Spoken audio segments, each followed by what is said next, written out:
We are all here. The mayor is here. Hello, Mr. Mayor Derek. How are you, sir? Good, how are you? Doing all right. We have everybody elected official wise and who is on the agenda. I don't see Sam yet, but he's got time. I suspect he's coming because we have a discussion item for him. Correct, Derek? Yes, I believe he is joining from right there. He is up at RVT. All right. Very cool. I think we're all here. Here they are. Yes, we're live now. Awesome. Sean, are we good? Yep, we're good. You're live. Excellent. Good evening, everyone. Welcome to tonight's Williamsport City Council meeting. It's Thursday, February 3rd, 7 p.m. We're meeting remotely via Zoom due to the potential inclement weather for safety concerns. Janice, let's do the roll call quick, and then we'll move. We're going to go in kind of a little bit of reverse order. We'll do roll call item number 2, and then we'll go to item number 1. So if you would call the roll, please, Janice. Mr. Allison, Here. Mr. Mackey, Here. Mr. Pelisi, Mr. He's not Biter, here. Mr. Biter, Here. Ms. Mealy, Here, Janice. Mr. Yoder, Mrs. Here. Katz, Yes, here. Mr. Yoder. Here, we've got a quorum, 6 members here tonight. We'll move to item 1. Suspend the rules to vote to have the meeting remote. I'll take a motion to suspend the rules. Somebody say so. What's that? I said so move. Oh, Okay. second. We have a motion and a second. Any discussion on suspension of the rules? I'll make a note. So the reason we're doing this, you'll see as we get down later in the agenda, and if you watched 2 weeks ago, you'll note a couple of us were remote and we didn't vote. So when COVID started, we made a couple of actions that we thought enabled us to hold remote meetings, and recently found out that that action was not continuously codified. And so we are working to address that tonight. But given that we're in a scenario that we would be remote anyway, if it was codified, to enable remote voting, we need to suspend the rules, which is why we're doing this tonight. So just an explanation for anybody watching out there this evening. Are there any comments or questions from other members of council on the motion? Hearing and seeing none, Mrs. Frank on the motion, please. Mr. Allison, Yes. Mr. Mackey, Yes. Mr. Biter, Yes. Ms. Mealy, Yes. Mrs. Katz, Yes. Mr. Yoder. Yes, motion passes 6-0. Thank you. We'll move to item number 3, approval of city council meeting minutes dated January 20th, 2022. Is there a motion and a second? So move. Second. Motion and a second. Is there any discussion on the minutes from January 20th? Hearing and seeing none, Mrs. Frank on the motion, please. Mr. Allison, Yes. Mr. Mackey, Yes. Mr. Biter, Yes. Ms. Mealy, Yes. Mrs. Katz, Yes. Mr. Yoder. Yes, motion passes 6-0. Thank you. Item 4, limited courtesy to the floor. We've had no request tonight. So we'll move to item 5, transfer ordinance number 6 in first reading. Mrs. Frank, I think you have to read that. Sorry, I got a little bit ahead of myself. That's okay. The ordinance on the transfer ordinance in first reading. Is there a motion and a second to open discussion? So move. Second. We have a motion and a second. Mr. Pavlak, good evening, sir. Good evening, President Yoder, Vice President Katz, members of council. This is transfer ordinance number 6 for 2021. Basically, this transfer will get the 2021 account balances lined up with the budget, or get the budget lined up with expenditures for the 2021 calendar year. Going through the transfers, looking for who needed money in different lines and where to get the money. We were able to find most of the required money for each department within their own budget overall for the transfer in front of you. With that being said, this was reviewed on Tuesday by the Finance Committee. Excellent. Thank you, Mr. Pavlak. Sorry. Ms. Mealy, this was reviewed in finance. Yes, this was Mr. Yoder, and it comes to the full body of council with a positive recommendation. The one of the focuses of this transfer ordinance was the additional debt service that we had to account for in the 2021 budget that we didn't anticipate at the beginning of 2021. Mr. Pavlak, in addition to the sort of minor interdepartment or departmental movements within departments, intradepartmental, he also located money throughout a variety of budgets to cover that additional debt service, and that's what makes this such a sort of complex item. But as we said, it's housekeeping for 2021 at this point, and so we forwarded the full body of council with a positive recommendation. Thank you, Ms. Mealy. Are there any other comments from members of the Finance Committee or other members of council on the transfer ordinance? Good work by Mr. Pavlak. I will second that, certainly. Mrs. Katz. I was just going to say the same thing. Tremendous job, Joe. This is incredible, the way you outlined everything and found the money. Thank you so much. And I'd like to thank the departments who were able to, save some money in some lines to add money to other lines too. Certainly. Any other comments from members of council? Hearing and seeing none. Mrs. Frank on the motion, please. Mr. Allison, Yes. Mr. Mackey, Yes. Mr. Bider, Yes. Ms. Mealy,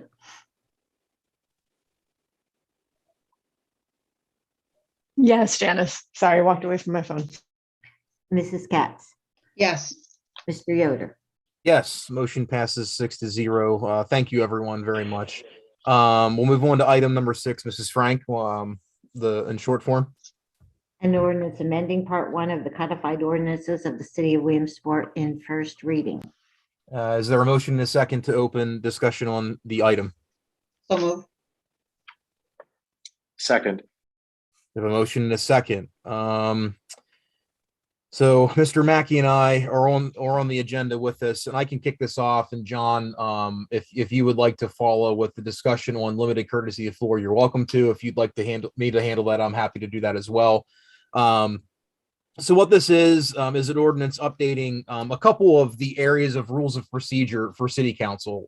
So one of them is the enabling us to vote and hold meetings and deliberation remotely. So the way that our ordinances are read now currently, we have to be in person to vote. So obviously we're okay today because we suspended the rules. But moving forward, if we get into circumstances where we're in the middle of an emergency or inclement weather, or there's a safety concern, or we have members that want to participate but are unable to participate in person due to emergency circumstances or what have you, this enables us to do that and updates this accordingly. I think over the past 2 years, we have all experienced the value and seen the value of holding meetings remotely. This is simply procedurally updating that. And John, if you want to speak to the second piece in here about limited courtesy of the floor, I'll yield the floor to you to talk about that. But I'm happy to if you don't want to. That's fine. Thanks, President Yoder. Yeah, I mean, this was an idea I brought up, I believe, at our reorganizational meeting in January. And yeah, I think ultimately this is just going to make things easier for the citizens of Williamsport to come to a city council meeting and be able to speak to us before we actually vote on stuff. So yeah, I want to thank you, Adam, for moving on this so quickly, because I think this really makes the whole process a lot less cumbersome for the citizens of Williamsport. So Yeah, certainly. And just a quick technical description of what it is and what's changing. So limited courtesy of the floor is a mechanism for the public to speak to council before we deliberate on items specific to the agenda. So we get direct feedback before we go into discussion and deliberations on items of the agenda. Currently, the way that it's set up, those requests have to be in about 30-ish hours before our council meeting. And with the window of when our final agenda is posted, per the rules, as well as when that deadline is, it's a bit of a, it's a bit awkward and maybe a bit of a barrier to engaging the public and encouraging public discussion. So what this does, it keeps that in place because it has worked in the past, but it also creates a second mechanism to where we can have requests spontaneously before the meeting starts so we can track this. We actually expand mechanisms of how we get the public to sign up for courtesy of the floor. That's essentially what that is. So John, thank you for the idea and for vocalizing it and encouraging us to look at it and take this approach. So very much appreciated. This was reviewed in finance, so I'll turn it over to Ms. Mealy. Yeah, this was reviewed in the Finance Committee, and I'm sure Mr. Yoder can speak as much to the discussion we had there as I can. So, and as can the other members of the committee. So stop me, folks, if I get something wrong. I think that all of us thought that that both of these amendments were a wise idea. There was some discussion with the second amendment regarding public participation about perhaps when we, as a part of the sign up process for limited courtesy of the floor, asking the public to state which specific agenda item they would be addressing, just as kind of a double blind, a means to make certain that everyone was planning to address an item on the agenda and not just openly air grievances or events or anything like that that might not be as germane to the content of the meeting itself. And then as far as item number 1 goes, I know I in particular made a handful of suggestions for some content amendments. Just it seems to me, Adam, that one of them related to the mechanism that the handful of mechanisms we have listed for making a meeting remote are basically a movement by the president or I actually can't even remember what the other one was currently, Adam. But I suggested that we add in like a telephonic vote of a majority of members of council on the, for the potential circumstance where the president was for some reason not reachable, wouldn't be at the meeting and wasn't reachable, and we had to make it remote for an occasion like this evening, inclement weather or something like that. And then my other suggestion involves what Adam addressed at the beginning of the discussion, which was an amendment that would allow individual members to vote telephonically as necessary, even if the meeting itself were in person. The rationale behind that being not necessarily that individual members could not attend on a whim, but that if we needed a quorum and we weren't able to achieve one in person for some reason, or if we had a member on vacation, say, who was particularly passionate about an item on the agenda, I suppose that might be another reason. But anyway, and then I think we had some questions, and Adam, I don't know if you had time to figure this out or not. Whether we needed to modify telephonically to also include digitally or virtually, or whether telephonically by definition includes that in PA state law, and then also whether excruciating circumstances was the best kind of legal terminology for those circumstances, or whether it was something else like extraordinary. So I don't know whether you had any time to put any thought into that, Adam, or whether, like me, you really haven't had any time to flesh out those thoughts since then. I will be fully honest with you. I have not had time to flush that out. No. This is on Mr. Lubin's radar, and he's with us this evening, so we can probably get a couple of those questions answered quickly from a technical terminology perspective. But as far as addressing added language for some of the other things that are very much appropriate and I think are good ideas, I have not had the chance to really sit down with Norm to work those out. So my apologies.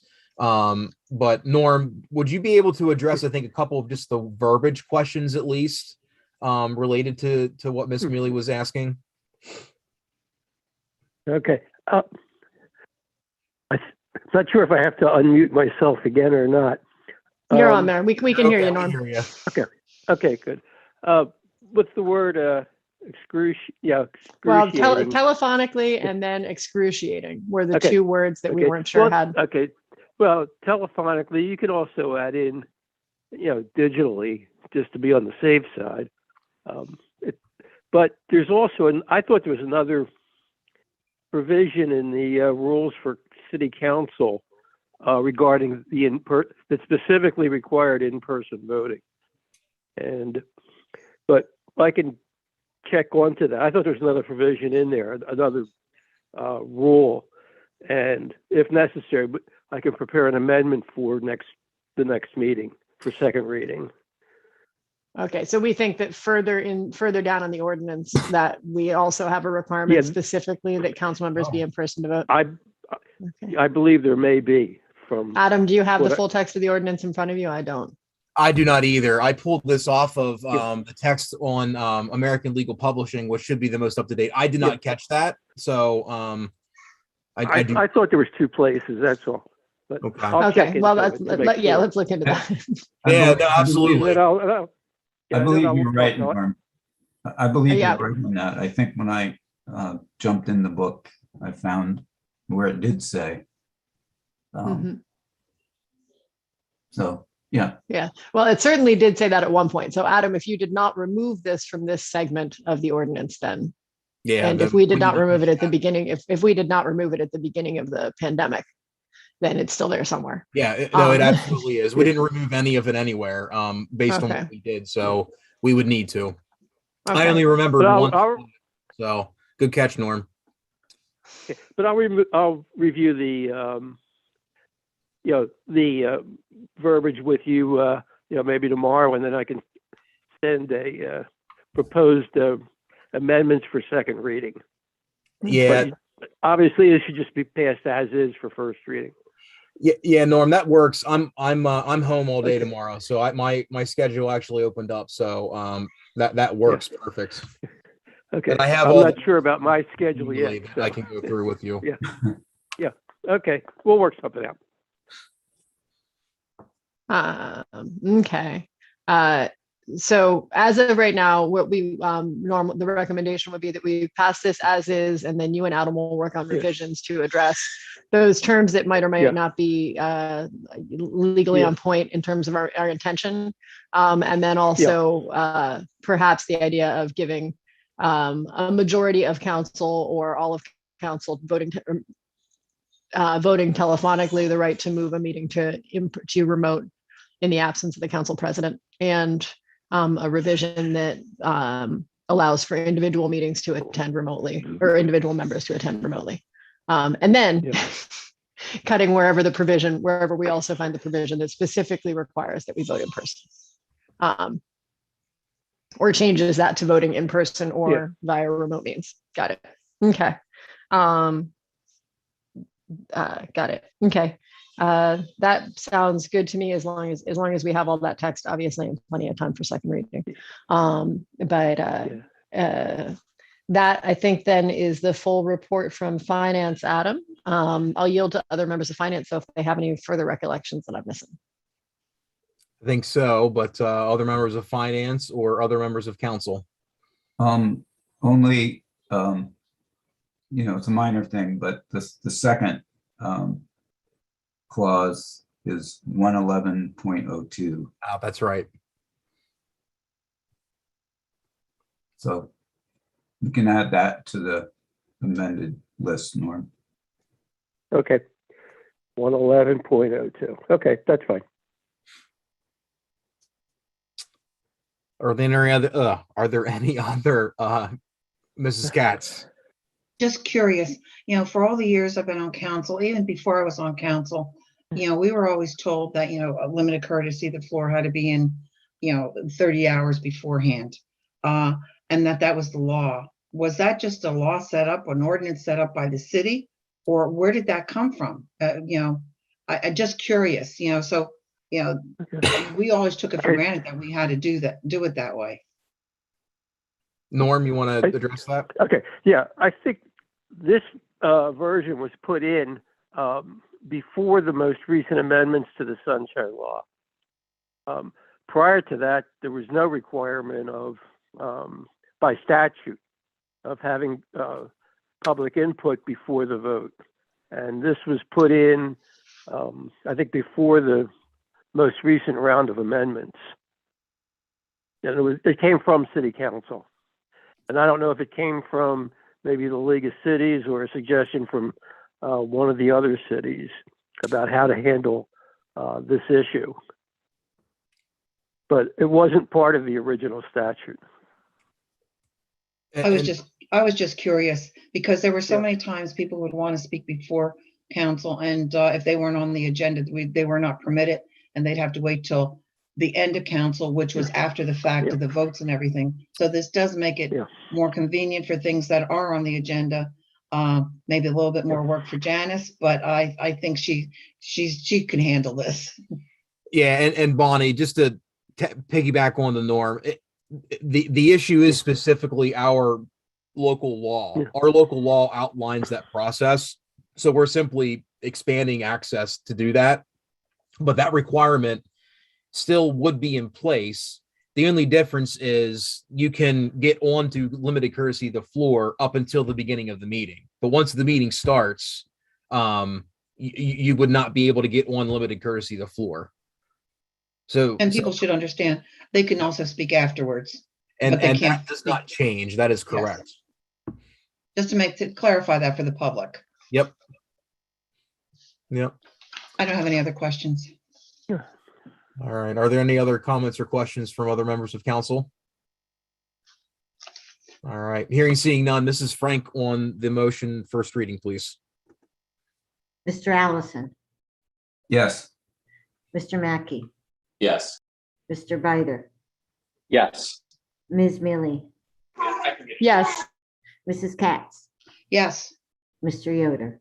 Yes, motion passes 6-0. Thank you, everyone, for the discussion. And we'll look forward to wrapping that up in 2 weeks. Moving on, item 7, Mrs. Frank, in short form, please. Resolution to approve a sales order agreement with Rower School and Commercial Bus Sales. Is there a motion and a second to open discussion? So move. Second. We have a motion and a second. Mr. Winder, good evening, sir. Good evening. This resolution is to authorize the purchase of a 2019 Collins Promaster low floor ADA transit vehicle. The purchase will be from Roar School and Commercial Bus Sales in the amount of $87,435. We would be using 2019-2020 CCA funding in the amount of $72,581 and our local match CCA funds of $14,854. This vehicle will replace 3 other vehicles that were taken out of service over the last couple of years due to meeting their useful life and no longer being inspectable. This is a 10-passenger vehicle. It can accommodate 2 wheelchairs and 8 regular seats. It is a demo model, and that's how we are actually receiving it at the price we are. If we were to wait to try to purchase a brand new one, we would not see it till 2024. This vehicle would immediately go into service and accommodate some of our smaller routes like the downtown connector, the Livestock View, Valley View connector, areas that, using a 35-foot bus is a little tight, and areas that we know we would definitely be picking up multiple wheelchairs. The highlight to this one is that, a typical vehicle like this would have a lift for the wheelchairs. This one actually has, like the normal buses, where a ramp folds out. So it's a lot easier to access. This was reviewed in the Transit Oversight Committee and passed forward with a positive recommendation. Thank you, Mr. Winder. Yes, this was reviewed in Transit Oversight and was forwarded with a positive recommendation. Mr. Winder hit a lot of the highlights, and I'll defer to other members of the committee just to make sure I don't miss anything. But we had a bit of discussion surrounding the routes specifically and the ADA component of that. We had some questions surrounding the financial mechanisms we were using to pay for this. We are in alignment with appropriate uses, and there was some discussion about with the other buses that are no longer in service, if I remember, where offloading them and will receive a monetary value out of them that goes back into the operating fund for River Valley Transit. So from a cash flow perspective, we had some discussion about where that was going as well. Again, this was forwarded with a positive recommendation. I think that was the brunt of the discussion. I'll yield the floor though to other members of the committee, Mr. Biter, Mrs. Katz, to make sure I didn't miss anything. One thing that I would like to ask is just simply looking at the bus itself. Is there going to be an additional cost to have this lettered and graphicked and branded for River Valley Transit in the next month when we receive it? The branding of River Valley Transit will be very minor. This will roll into our rolling stock, which Vector Media will have the opportunity to do all the advertising on. So it'll just basically get a River Valley Transit logo and number. So if I were to guess, we're only talking a few $100s to get our logo on it and numbers. Okay. The rest would be, as I said, another revenue stream for the advertising portion. Okay. How many miles does this vehicle have on it since it is a demo? And what is the useful life then of this kind of vehicle? This had a little over 5,000 miles on it. Useful life is 10 years, 500,000 miles. 12 years, I'm sorry, 12 years, 500,000 miles. All right, thank you. Thank you, Mr. Biter. Are there any other comments or questions from other members of council? I don't have any. Mr. Allison. I have one. Thank you. Mr. Winder, what kind of fuel does this drive run on? This one is a 6-cylinder gas engine. It is turbo driven. Unfortunately, to get a CNG, we would be looking at like 2024. Naturally, CNG would have been the better way to go, but this is just regular gasoline. Okay. It looked like it from, I didn't see any tank visible anywhere. So, and probably would increase the size of it a little bit, but. Yes. Currently, we only have 2 vehicles that are similar to this. Like I said, they have the lift style for the wheelchair. So a person actually has to go on the lift, get picked up in the air, then moved into the vehicle. And both of those are getting close to their useful life. Right. So this would definitely be a great asset to us at this time. Yep. Okay. Thank you. Sorry, I was muted. Thank you, Mr. Allison. Are there any other questions or comments from other members of council on the item? Seeing none. Mrs. Frank on the motion, please. Mr. Allison, Yes. Mr. Mackey, Yes. Mr. Biter, Yes. Ms. Mealy, Yes. Mrs. Katz, Yes. Mr. Yoder. Yes, motion passes 6-0. Thank you, Mrs. Frank, and thank you, Mr. Winder, for that. Thank you. I appreciate it. Moving on, item 8, Mrs. Frank, short form, please. Resolution awarding the construction services for 2021 street paving project to be constructed in calendar year 2022 to Big Rock Paving LLC. Thank you, Mrs. Frank. Is there a motion and a second to open discussion on this item? So Move it. moved. I'll second then. A motion and a second. Mr. Sander, good evening, sir. Good evening, everybody. This is the award of the city paving contract for this coming calendar year. We had 6 bidders on the project, if I'm not mistaken. 1, 2, 3. We had 6 bidders on the project. The low bidder is Big Rock Paving in the base low amount of $856,691.85. I already read the other bidders on Tuesday during finance. Most of the discussion in finance revolved around budget, so I guess we can hop to that for a second. Budget in regards to budget, we were budgeting $805,000 for paving for this year. So we're at 856, so we're obviously $55,000 over, excuse me, $51,000 over. So that was most of the discussion revolved around that. Trying to think of anything else relevant.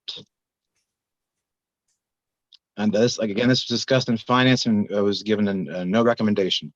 So, any questions? Thank you, Mr. Sander. This was reviewed in finance. I'll turn that over to Ms. Mealy for the finance highlights. Thanks, Adam. Yeah, I think the meat of the discussion, we did have a handful of questions just about which particular streets were included. And I think Big Rock was by a pretty large margin the low bidder on certain items within the paving contract. And so we discussed that for a moment. But John is right that the vast majority of the discussion came when I asked how much we had budgeted in 2021 for paving, or actually because I was apparently only utilizing half of my brain, I asked how much we budgeted in 2022, but this is the 2021 paving contract. And in 2021, we budgeted 804,000 or perhaps 805,000 for paving. So of course, even the lowest bidder on our paving contract comes in over that amount. Consequently, this is forwarded with no recommendation.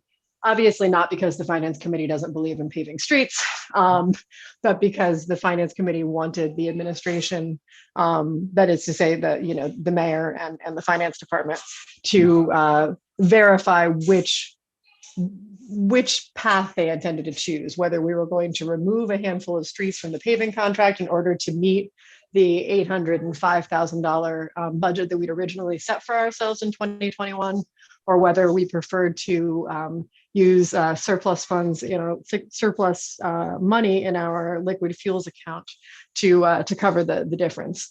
And we received notification, I think Wednesday, possibly even later on in the day, Tuesday, that the intent of the administration was to use liquid fuel surplus.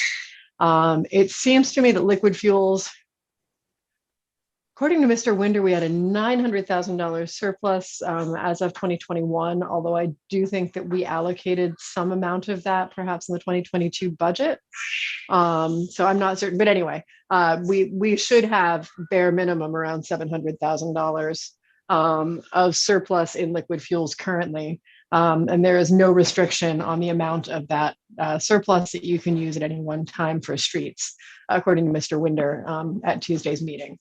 So the $51,000 that we need to make up the difference obviously is no big thing. Liquid fuels can be used for a number of things relating to road construction, I believe sidewalks and vehicle purchases, and to a certain extent payroll, but on a very limited basis. But streets falls exactly within the wheelhouse of the intent of liquid fuels funding. So as I said, it was forwarded to the full body of council with no recommendation, purely because we wanted the administration to clarify what their intent was. The only other piece of information that I would end with is that in the past, when these items have come to us, or when we've seen street contracts go out for bid, they've been constructed in such a way that we have sort of primary streets as the primary bid, and then we have certain streets that are considered add alternates to the bid.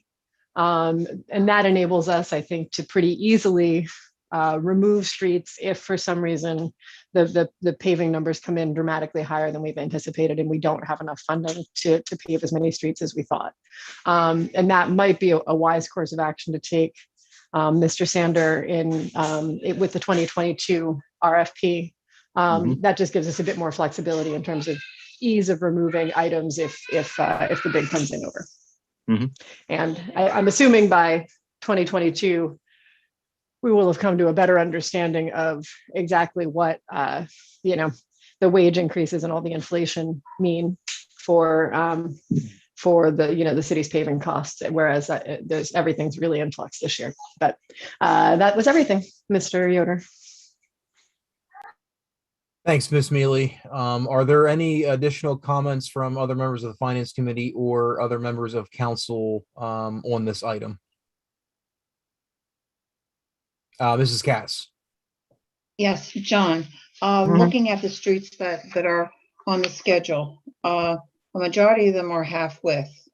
Correct. And what are you discussing? What are you describing as half width here? I want to clarify this. Yeah, so what I do here, actually, this will tie into the budget too. Now that I think about, now that I scroll all the way down to Saul, we might actually be under, because I actually include water authorities' streets on our list as well, because they get them to us early enough. So we might not even need to pull from liquid fuels. But anyway, long story short, anyway, certain streets are in fact half width.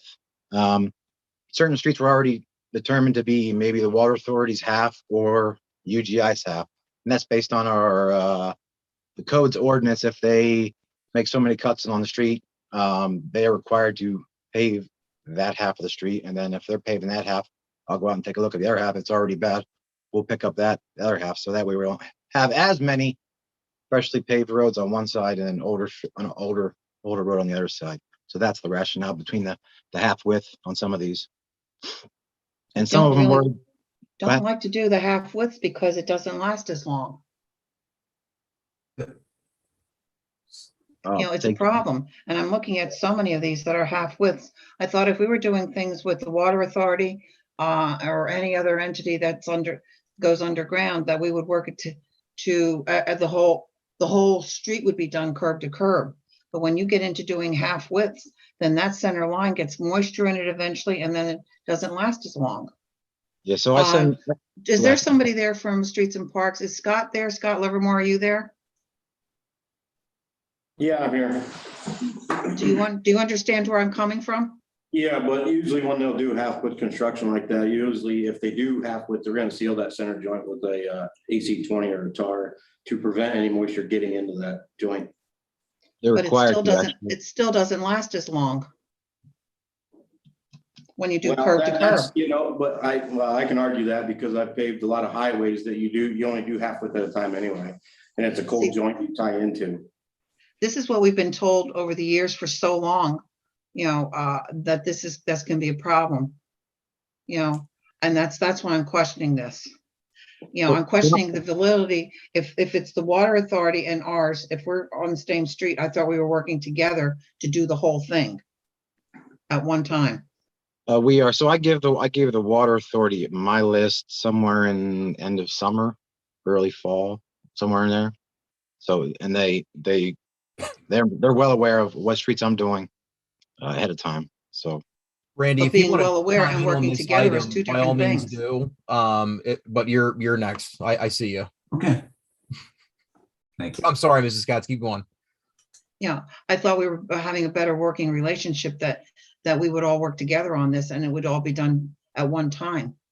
yeah, but I'm not going to willy-nilly pick a street just because if the road is in horrible, if the wearing surface is in horrible condition, I'm going to pick that road over any other. I mean, that's how we kind of prioritize our roads and to pave.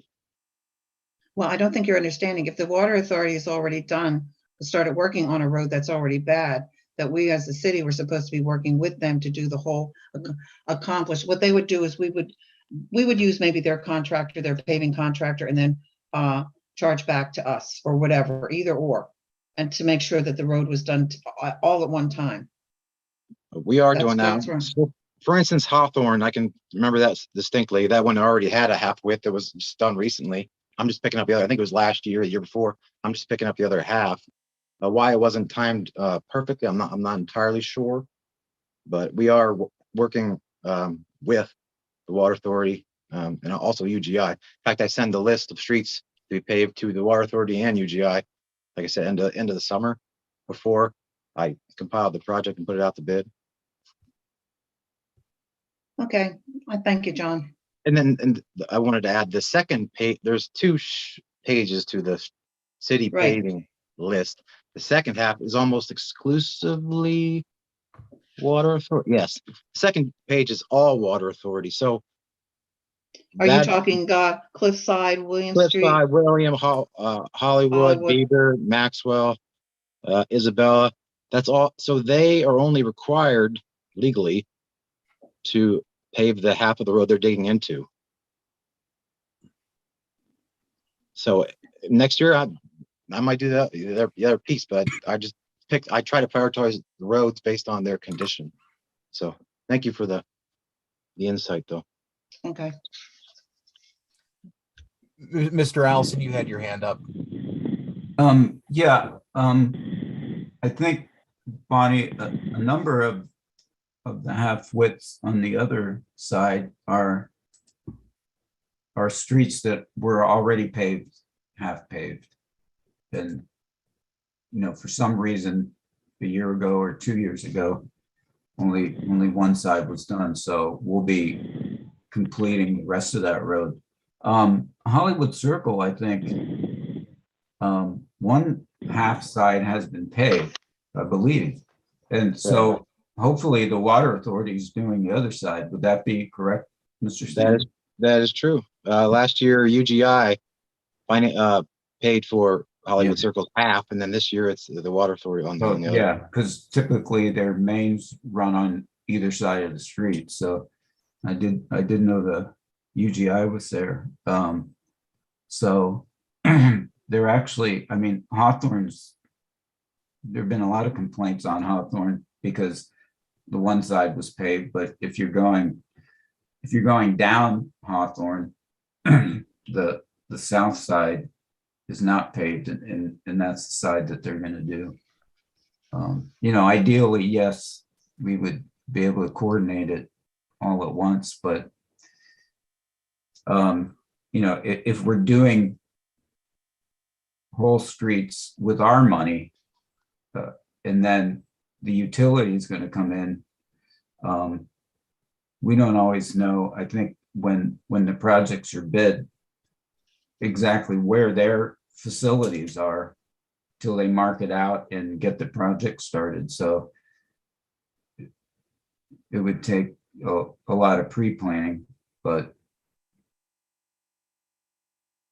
I suppose, At one point, we were working on that, Randy. We really were, with all of them to coordinate, with Dave Columbine and even with Adam Winder at the time and Joe Girardi. So we could, so it's not, an inconvenience to the citizens that are living on those streets, that you're tearing them up at different times. It's true, but I know the gas company had a very aggressive plan over the past several years to get a lot done. And I'm not sure that we could have kept up with that pace. No, we couldn't have. It was too cumbersome. It really was. And I know what you're saying. I was just looking at the sheet now. They paved a lot of mileage, and I don't think we would have had the money to keep up with them and then do other whole streets that are bad in the city. So it's kind of, 6 of one, half a dozen of the other. But in the end, we've had a lot of city streets paved, which is a good thing. However, in the future, there's not going to be too much more from UGI because, of course, I know the people there, and they have almost all the main work done within the city. So that's not going to be a regular summer occurrence anymore. John, can I go off track for 2 seconds? And this would also be with Joe Pavlock. I don't remember right now, and I don't have my budget book with me when I looked at this. Did we take the brick streets out of the budget this year? Yes, that's why I don't have anything on there for brickwork. That's correct. And believe it or not, in the last few days, I've gotten calls from people on Rural Ave, really upset about what's going on with the bricks there. something's going to have to be addressed eventually, because they cannot live with the way the bricks are falling apart at this point. And I don't, since it's not in the budget, I don't know where to go for that. I really don't. I mean, we Yeah. always did put some money in for the bricks, but I think we're going to have to come to some realization of what is better for the cars traveling on the brick street there, and because Rural Avenue has always been a problem. Bonnie, can I piggyback on that? Yes. And Liz, you might have a comment here as well. So by all means, jump in here after I'm done. But regarding, I guess, the brick streets, I know the last 2 years specifically, as we went through budget, we've taken that out. I think both for the reasons of cost savings on the budget, because we've had a couple of rough, I don't want to say rough year. We had a rough year, and then we had a bare bones year over our last 2 budget cycles. But I think in addition to that, I think we've had some discussion about do we really want to maintain brick streets in the city? And we have differing opinions on council, but I would make the argument, and Ms. Mealy's going to disagree with me, and I respect that, but I think by taking that out 2 years, I think that we are saying, and I don't want to speak for everybody else, but I don't know that we want to maintain brick streets anymore. So the way to fix that is to get rid of brick streets. So my ask would be, when we go through budget this year, I suspect we would want to see a plan and have that reflected in the budget from the administration on what they believe needs to happen. And I think that's the way that we address this long term. That's just my personal thoughts. Again, I understand that we have differing opinions throughout the group of 7 here on council, but that's just my personal perspective on that. Well, I will say, I don't think we have the manpower to really maintain these brick streets. And you can't expect our citizens that are living on these brick streets to deal with all the damage that are coming to their vehicles. Also, the safety of those roads also, and it must be horrible for our streets and parks to maintain, plow these brick streets also. So, there's a lot of different reasons that we've got to, I think, really address this situation eventually here. Yeah, Bonnie, I agree. And like I said, I'm at least looking, I think that over the past couple of years, we've started to speak to this. I'm looking for the administration to really dig into that based on the past couple of years. Liz, I see you have your hand up as well, as I figured you would. I'll yield the floor to you. Sure, Adam. And we all know that I'm quite passionate about maintaining brick streets, and that I feel that they really add interest to a community. But I would second the point that you and Bonnie are making, that what is clearly not an option is not maintaining brick streets and also not doing anything to change. Do you see what I'm saying? Like, we can't simultaneously ignore the problem and refuse to fund the solution, right? So I think that we're going to have to make some kind of a decision there. I would encourage us, when we look at brick streets, to bear in mind the quality of life that they can add to a community, at least in a limited number. And I would, I would say that $50,000 a year, which is what we were putting into brick streets previously, is really not sufficient to even remotely address the number of brick streets that we have in the city, which is pretty paltry. But brick streets these are streets that are 150 years old. Excuse me, I've got company here, that are 150 years old and are still going. And so we've probably invested less money in them over their lifetime than we will invest in our bituminous streets. That said, if the decision that we make is that we need to get rid of them, I would encourage us to think about maintaining 1 or 2 showpiece ones. But whatever our plan is, we need one. The existing strategy of not funding it and not addressing it is not really going to work for very long. So I would agree, Adam, that that if nothing else, we need the administration to take the lead on putting together some sort of a plan that that allocates attention, if not time and money, to the Brick Street issue. Thank you, Ms. Mealy. you. Mr. Yep. Mackey, you have your hand up, sir. Thank you. Yes. Well, I have a standing desk. I think I need to go find a chair because I might pass out. I can't believe we're actually having this conversation. It's almost like there's been a city councilman who's been saying this for 2 years. But at any rate, I think Adam Winder can probably speak to this better than I can. Let's not just talk about, yeah, maybe they've lasted for 150 years, but what kind of damage have these things done to residents' cars, to city equipment? I mean, what kind of a cost have they have we incurred because of that? But again, I believe I did the math. I think we have 0.8 miles of brick streets in this city. And absolutely, this may not be popular with some people who actually live on these brick streets, but at the end of the day, we just need to pave over these things and be done with it. Because these are not in, I mean, yes, Roar Avenue is a very nice street. I live close to there. I walk in that neighborhood all the time, and it's going to be just as enjoyable for me whether there's brick streets there or not. So at the end of the day, yeah, I couldn't agree with you more, Councilman Yoder. And I think this is something that needs to be done, and that's that. Thank you, Mr. Mackey. Are there any other questions or comments from other members of council? I have a couple, but I'd like to defer to everybody else first. Mr. Allison. I just have one for Mr. Livermore. When we take out a brick street and then pave, are there extra costs associated with that?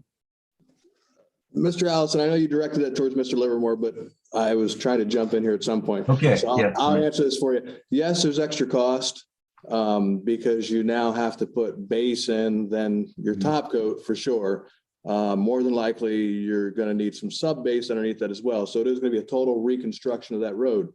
But brick streets were not designed for, and we'll use Wayne Avenue for a prime example. You have all that bus traffic coming down Wayne Avenue.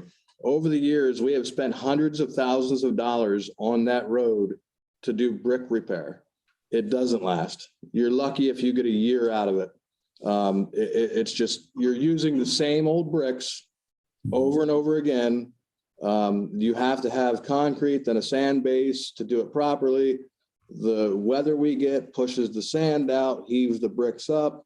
You lose bricks. To Mr. Mackey's point, hundreds of thousands of dollars have been, is really the cost and damage to vehicles across the city departments alone. Police, fire, streets and parks, codes department. And I'm not advocating for or against, I'm just saying they're very expensive. And in my personal opinion, throwing money away just fixing them. $50,000 a year was never enough to do street repair. And Wayne Avenue is the one I always think of because it's been in terrible shape for a long time. I only asked that because we'll probably, if we were to eliminate them, I'm not sure we could do them all at one time. No, and the other thing that I just want to make sure everybody thinks is there is an ordinance that protects those brick streets at the moment. Yes, there is. So we would have to revise that ordinance or research that ordinance, which Norm could probably speak more of. I guess I opened up a can of worms here, didn't I? Well, Mr. Biter, I know you have your hand up. I think regardless, I think Bonnie, you are nothing but trouble. I think what we're telling the administration is we certainly recognize we have a problem. We're looking to you to come up with a solution one way or the other, and work through that, whether it's updating an ordinance, whether it's paving over the bricks, whether it's restoring the bricks. We clearly have an issue brought up by Mrs. Katz. We've had a good spirited discussion up on both sides of the issue, but I think we all agree that, this needs to be addressed and we're looking for the administration to take the lead on that. So I would agree with that statement. The only thing I will say to council, and John, you can jump in and correct me if I'm wrong. The biggest challenge is going to be, I would never pave over the bricks because it's not going to stick. It's going to peel right back up every winter. You're not going to have a definitive cost to reconstruct the street until you really dive in. So, I mean, I would probably say that we're just gonna have to go a year without repaving streets and focus on brick and try to come up with an estimated square yard cost to do, total reconstruction, the brick area, and keep our fingers crossed that we don't go way over budget, because I believe reconstruction wise, if we have $800,000 to do street, resurfacing, we could chew that up relatively quick on Rural Avenue alone. Understood, Mr. Wonder. All factors that I think the administration needs to take into account as they figure out a solution one way or the other. So appreciate it. Mr. Biter, you had your hand up. I didn't forget about you. No problem. Completely understand. My question Adam raised, Mr. Winter had raised as well, was about the ordinance protecting these brick streets. Is that anything that we need to be more concerned about because of historical value? I know it was about 3 years ago now that the city, I believe the correct term is vacated Du Bois Street down just by Creighton Freight, gave up that property, which was a brick street. I know that was something that we talked about it was talked about at the time and had been done. So I don't know if that interfered with the ordinance. The other thing that I would just throw caution out to is the allure of that particular neighborhood. Again, I understand the equipment costs and everything that John is raising, but we should be very mindful of the residents who choose to live in that neighborhood and why they do, because we may have an issue just like we do in Newberry at present, where they no longer have street trees, and that alter the face of that neighborhood.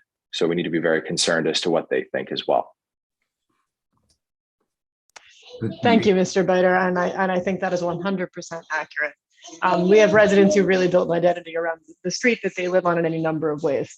And I think what I'm hoping is that this discussion will spur some of those residents to speak out about their feelings vis-a-vis brick streets. Are they adding to their home environment? Are they detracting? And then that in turn will help the administration and council make a decision on which way to move. Agree. Thank you all very much. I have a couple of questions myself, and I kind of want to pull it back to the original spirit of the debate regarding the financial end of this. So can John, Mr. Livermore, can you refresh my memory or our memory? What is our available balance starting the year, and what do we expect it to be starting next year for liquid fuels? I can't answer the balance for liquid fuel. I don't know what the liquid fuel budget is. I'm not sure. That would be a question. I think Adam Winder had that. Yeah. So I'll take this one only because I just had to close out 2021 in order to get Mr. Livermore's name on it. We were starting him off fresh with no possible scenarios of trying to figure out where money was spent. Mr. Livermore will start this year with $1.7 million. Okay, and then what do we expect him to have the beginning of next year? Pending everything goes correctly, Water Authority takes over stormwater. He's probably, and I'm going to ballpark that our liquid fuels allocation in 2023 would be the same as 2022. We're going to be probably right around 1.5 next year, 1.3 to 1.5. Okay. So you're not expecting this to make much of a dent one way or the other on our ending year or our starting year balance next year? Because I know I don't remember the specifics of what we've previously budgeted that either may not have come out or what have you. Or that we have budgeted for this year that we're pulling out of liquid fuels. But I do remember there is some stuff hanging out there that probably will impact that. You're saying you're fully aware of that, and this is not gonna, if we need to dip into this, that we're going to be in a very good position beginning in 2023. Correct. We have about $300,000 hanging out there of expenses that we have not received, like, for example, the truck that we purchased early last year, the 10-ton dump truck, that's 147,000-ish. The scoreboard, I believe or not the scoreboard, the design work on 4th Street, John, did we use some liquid fuels money for that? But we're getting a reimbursement, so we'll actually receive that money back once that reimbursement comes through. I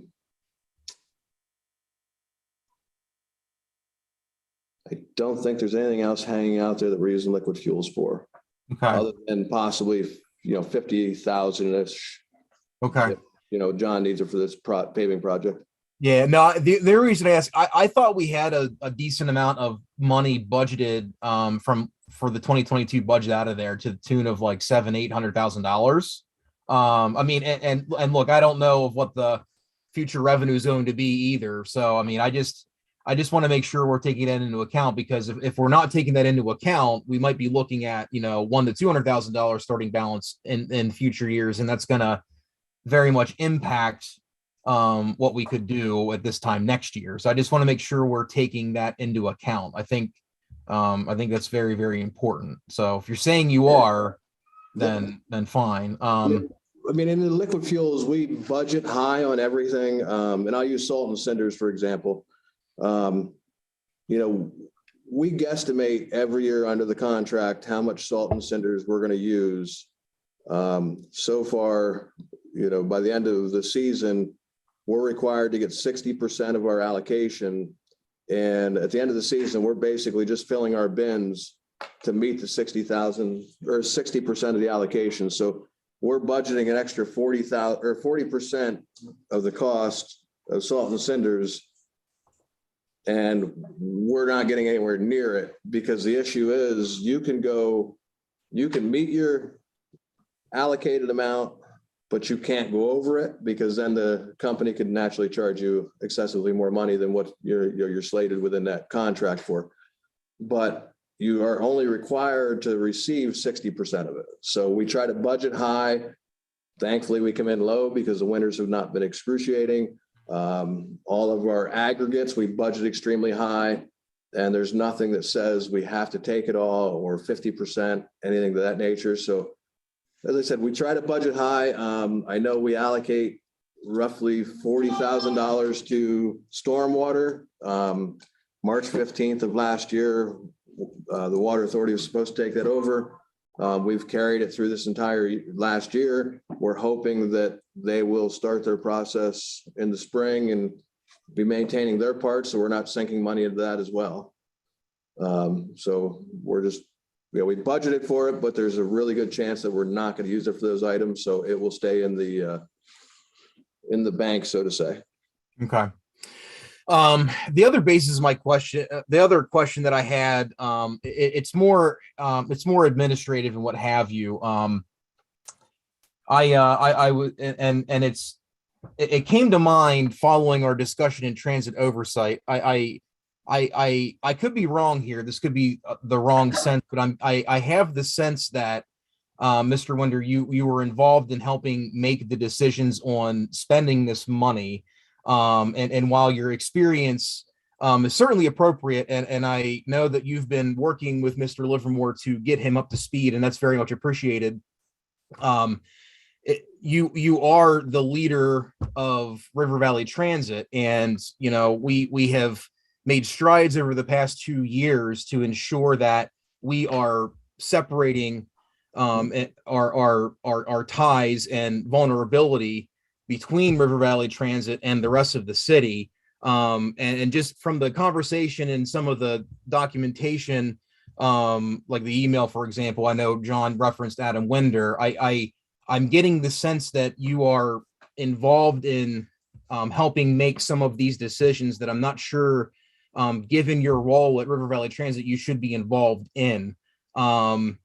And again, this is coming from a lot of the discussion that we had in transit oversight. We 2 weeks ago talked about identifying where those connections were and putting a plan in place to sever them, to make sure that we are maintaining compliance. And we had good discussion about that again on Tuesday. I want to make sure that we are not in that boat, because unfortunately that's that's the reason we're in the boat we are now, at RBT. And I want to make sure we're not continuing that practice. We are not. The only reason I'm answering your questions is because I did prepare the budget. Scott Livermore came in after the budget was submitted to council. Okay. And as far as the liquid fuels, the cutoff for liquid fuels for 2022 was the report had to be closed out January 31st. So it just made more sense, rather than trying to give him a month and a half of liquid fuels, switching his name over, having him do the closeout, not knowing why I made the decisions I made, because liquid fuels is audited completely separate from the city. The decision was made by the mayor and myself that I would just stay on liquid fuels till I got that closeout done. I would have had it done faster had the bank sent bank statements to the city a lot faster. But everything was based upon December 31st. So there was just that slight overlap. So that's the only reason I answered liquid fuels, because I know what I just did with the closeout and I prepared the budget. Moving forward, it is all Scott's. He'll be more than happy to tell you that I say it to people all the time. Don't talk about streets and parks. There's a new director. I'm happy. I'm excited. I don't come out in every snowstorm anymore and different things like that. So yes, there is definitely a cutoff here, we'll say.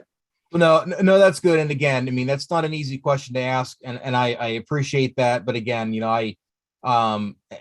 Livermore certainly knew we knew that there was going to be a transition, and just because we want to sever ties, it does not mean as colleagues, we've talked about this when we hired Mr. Livermore, that you cannot offer advice one way or the other and collaborate like colleagues do. But I think that's different when we get into decision making, what have you. So I wanted to make sure we were not doing that. This is redundant, but I think redundancy is certainly needed. And anytime we're talking about this, that should not be happening. It sounds like it's not. That's great, but just to repeat, that should not be happening. And it can't happen. So thank you for that, Mr. Winder. I appreciate that. Thank you. I completely agree. And I will say that Mr. Livermore has hit the ground running. He has done tremendous things for the city already. He brings a lot of experience and insight. And I see the chiefs are sitting next to me shaking their head yes, because they've experienced it at the firehouse. I don't get involved in that stuff. Scott does reach out and ask, different questions as far as, learning liquid fuels, et cetera. I do assist him with that, but Scott Livermore is definitely making all the decisions. He's had I'm going to say, interesting 2 months to start. Certainly. But he is definitely done a phenomenal job. Well, that's good to know, and I appreciate that very much. So those were my questions. I'll make one last round. Are there any other questions or comments from other members of council? Oh, Mrs. Katz, you went on off of mute.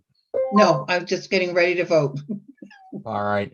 Hearing and seeing none. Mrs. Frank on the motion, please. Mr. Allison, Yes. Mr. Mackey, Yes. Mr. Viter, Yes. Ms. Mealy, Yes. Mrs. Katz, Yes. Mr. Yoder. Yes, motion passes 6-0. Thank you, Mrs. Frank. Thank you, Mr. Sander, Mr. Livermore, Mr. Winder. Item 9, certificates of appropriateness from the Historic Architectural Review Board. We've got 815 West 4th Street, a sign replacement for the YWCA, 857 West 3rd Street, a wall-mounted signs for the Crazy Tomato. Is there a motion and second to open up discussion on the certificates of appropriateness? So moved. So moved. Second. Perfect. Motion and a second. Are there any questions or comments? I think we have Skip out there. If there are any questions, is there anything, Skip, you would like to address related to these? Thank you, Mr. President, Council. these were all reviewed by the Historic Architectural Review Board and forwarded to council with an appropriateness that they did qualify. There were discussions. The signage on Crazy Tomato doesn't vary much from the signage that was there by the prior owners of that building. And the other property, the Y, spent a lot of time trying to make sure that the sign complied with what the Harbor Board was looking for, and spent probably 6 months finding the right materials and the right design. So we're here before council this evening, looking for you to, for your approval so that they can move forward with their projects. That's all I have. I'll answer any questions if there's anything. Thank you, Skip. Are there any questions or comments from members of council on these two? The only thing I would say, I would welcome the Crazy Tomato into the city. They're a entry from Loyalsock. I was a frequent visitor when they were in Loyalsock, and I recently went over there this week for lunch over my lunch hour. It's the same great food, and it's exciting to see them into the city. So I would just thank them for coming in, making the investment. That has been I think a challenging section for previous businesses. So I'm looking forward to their success. It's great to see. So no other comments or questions from other members of council? No, I don't. Hearing and seeing none. Mrs. Frank on the motion, please. Mr. Allison, Yes. Mr. Mackey, Yes. Mr. Bider, Yes. Ms. Mealy, Yes. Mrs. Katz, Yes. Mr. Yoder. Yes, motion passes 6-0. Thank you, Mrs. Frank, and thank you, Skip. Item 10, except for filing public safety minutes from January 18th, 2022, finance meeting minutes, November 16th, 2021, and public works meeting minutes, November 30th, 2021. Is there a motion and a second for except for filing? So move. So moved. Second. Motion and a second. Is there any comments or questions on the minutes to accept for filing? Hearing and seeing none, Mrs. Frank on the motion, please. Mr. Allison, Yes. Mr. Mackey, Yes. Mr. Bider, Yes. Ms. Mealy,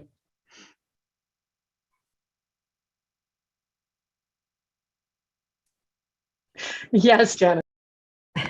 Mrs. Katz, Yes. Mr. Yoder. Yes, motion passes 6-0. Thank you, Mrs. Frank. So that takes care of our voting items. We'll move to item 11, a discussion item on fire equipment. Norm, can you remind me, do we need to open the motion a second to open up for a discussion item since we're not voting on this?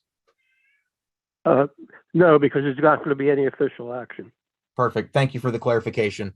I will turn that over to Chief Ungst, and may I say congratulations, Chief, on your recent appointment. You've certainly got big shoes to fill, but we think you're up to the task. So, Chief, I will turn it over to you for discussion on fire equipment. Thank you, Mr. President.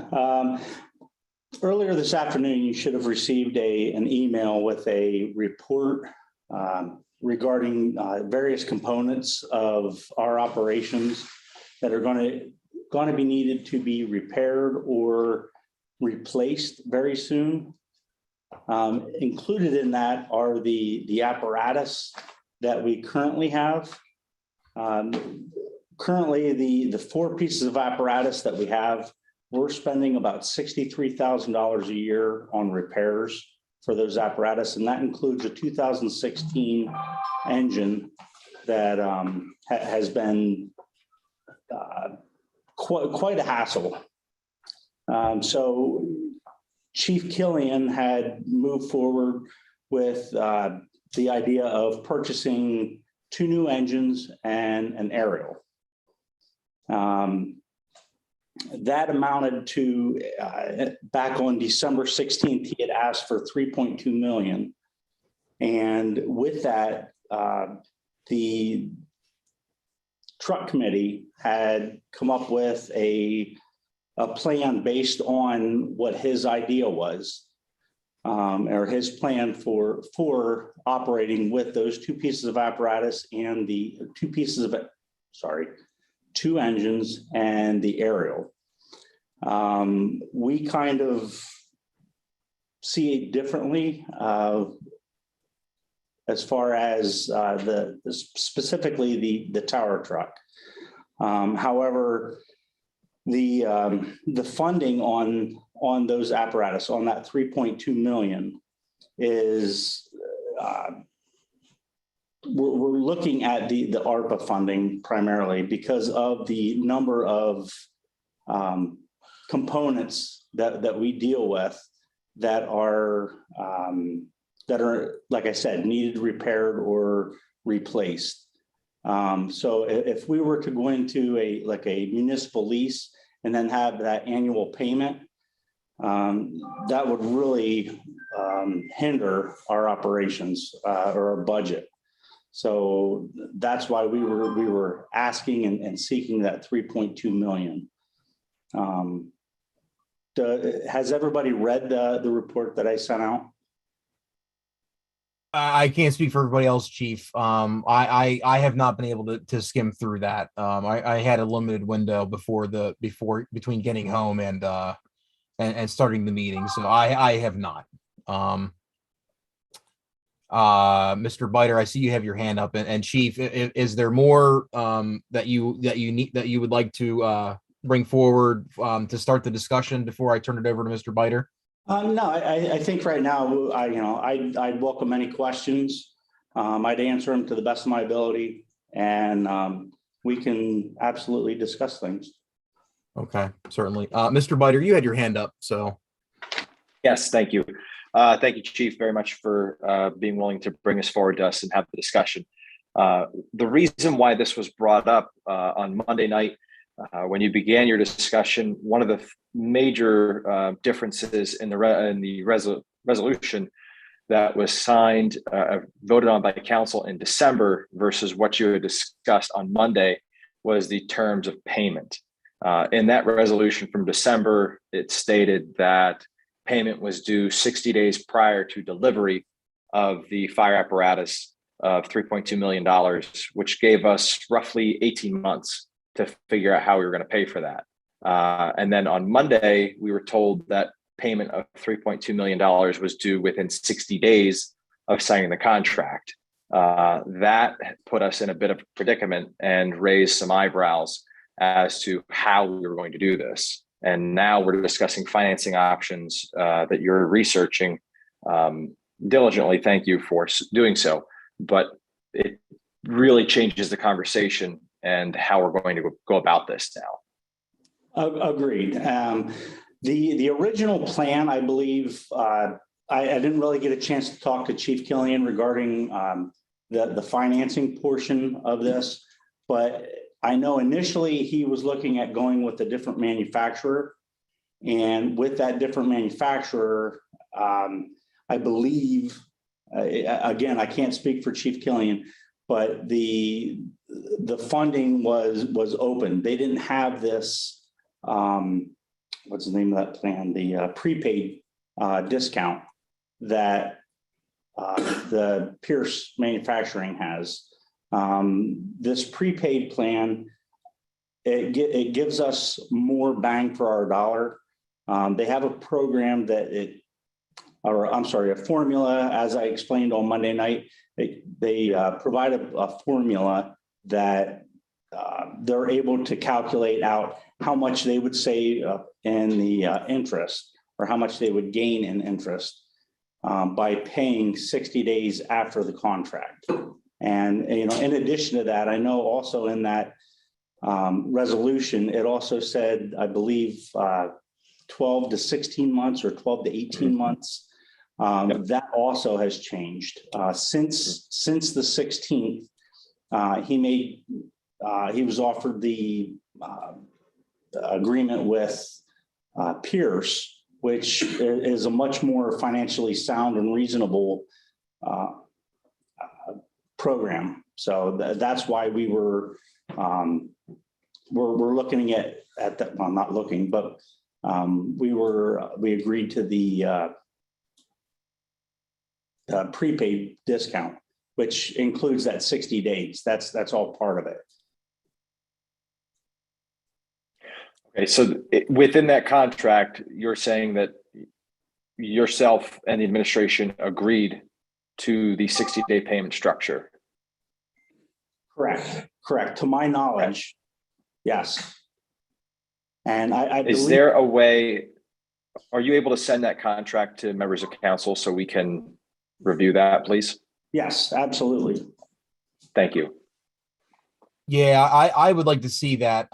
You know, we authorized executing a contract, you know, really to lock in pricing. But you know, that was based on particular payment terms. And I'm a bit concerned about you know, not having this discussion before executing it with different payment terms. I mean, I don't want to say it is what it is, but I mean, it's been done, unfortunately.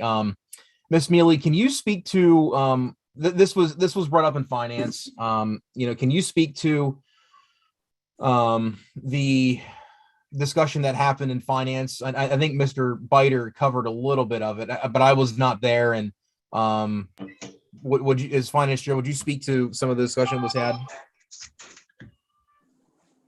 I can address what we discussed in finance. However, I had to leave early from the ARPA session on Monday, so I missed some of the discussion that probably would have served me to have a better understanding of in finance, relating to us having chosen a different vendor and consequently established a different timeline. For reasons of savings, what I requested that didn't appear in the material we received today was a breakdown of the savings we'd achieved through using ARPA funding for different percentages of the total. I don't know that we would want to commit the full 3.2, but what does it look like if we commit 1 million or 2 million of ARPA funding? How does that change our total commitment funding wise and our year over year spending through the Bureau of Fire? My understanding then, Chief, is that what you're telling me is you would like us to fund all 3.2 million for the apparatus acquisition out of ARPA funding, so that the general fund contribution toward the fire department can be utilized for the additional repairs that you feel are necessary to the facilities? Yes, ma'am. Yes, ma'am. And just so that you know, also through working on trying to get municipal leasing, we did have two of the companies contacted us to ask for the 2019-2020 financial audits, which I understand they haven't been completed yet. Yep, so you are right. Tying some things up as well. Right. So help me understand. Are we purchasing the apparatus through a different company than we'd originally intended to purchase it through in December, or are we financing differently than we intended to finance in December? Yes. You on the 16th, it was agreed to it without the contract.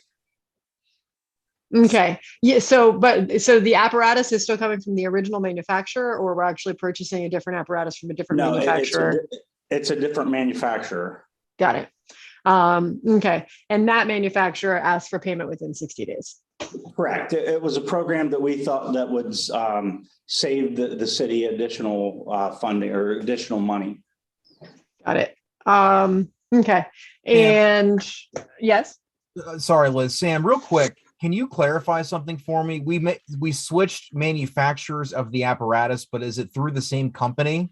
No, it's through a different company. We went from initially Chief Killian wanted to go with the Seagrave, which is another manufacturer of apparatus, and we switched to Pierce, which we've had Pierce pretty much right up until we bought the KME in 2016.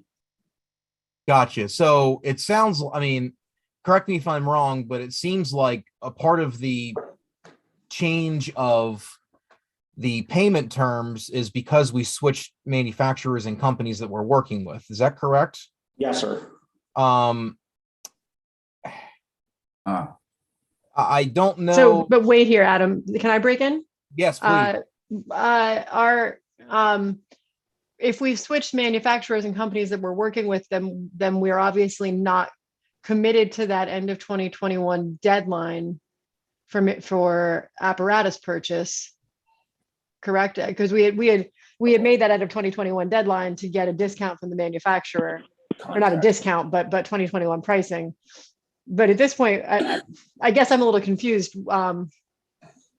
What is the 60-day rush if we haven't actually, I mean, council hasn't authorized a contract with this new vendor, correct? Excuse me, Deputy Chief Keith Lucas, members of council.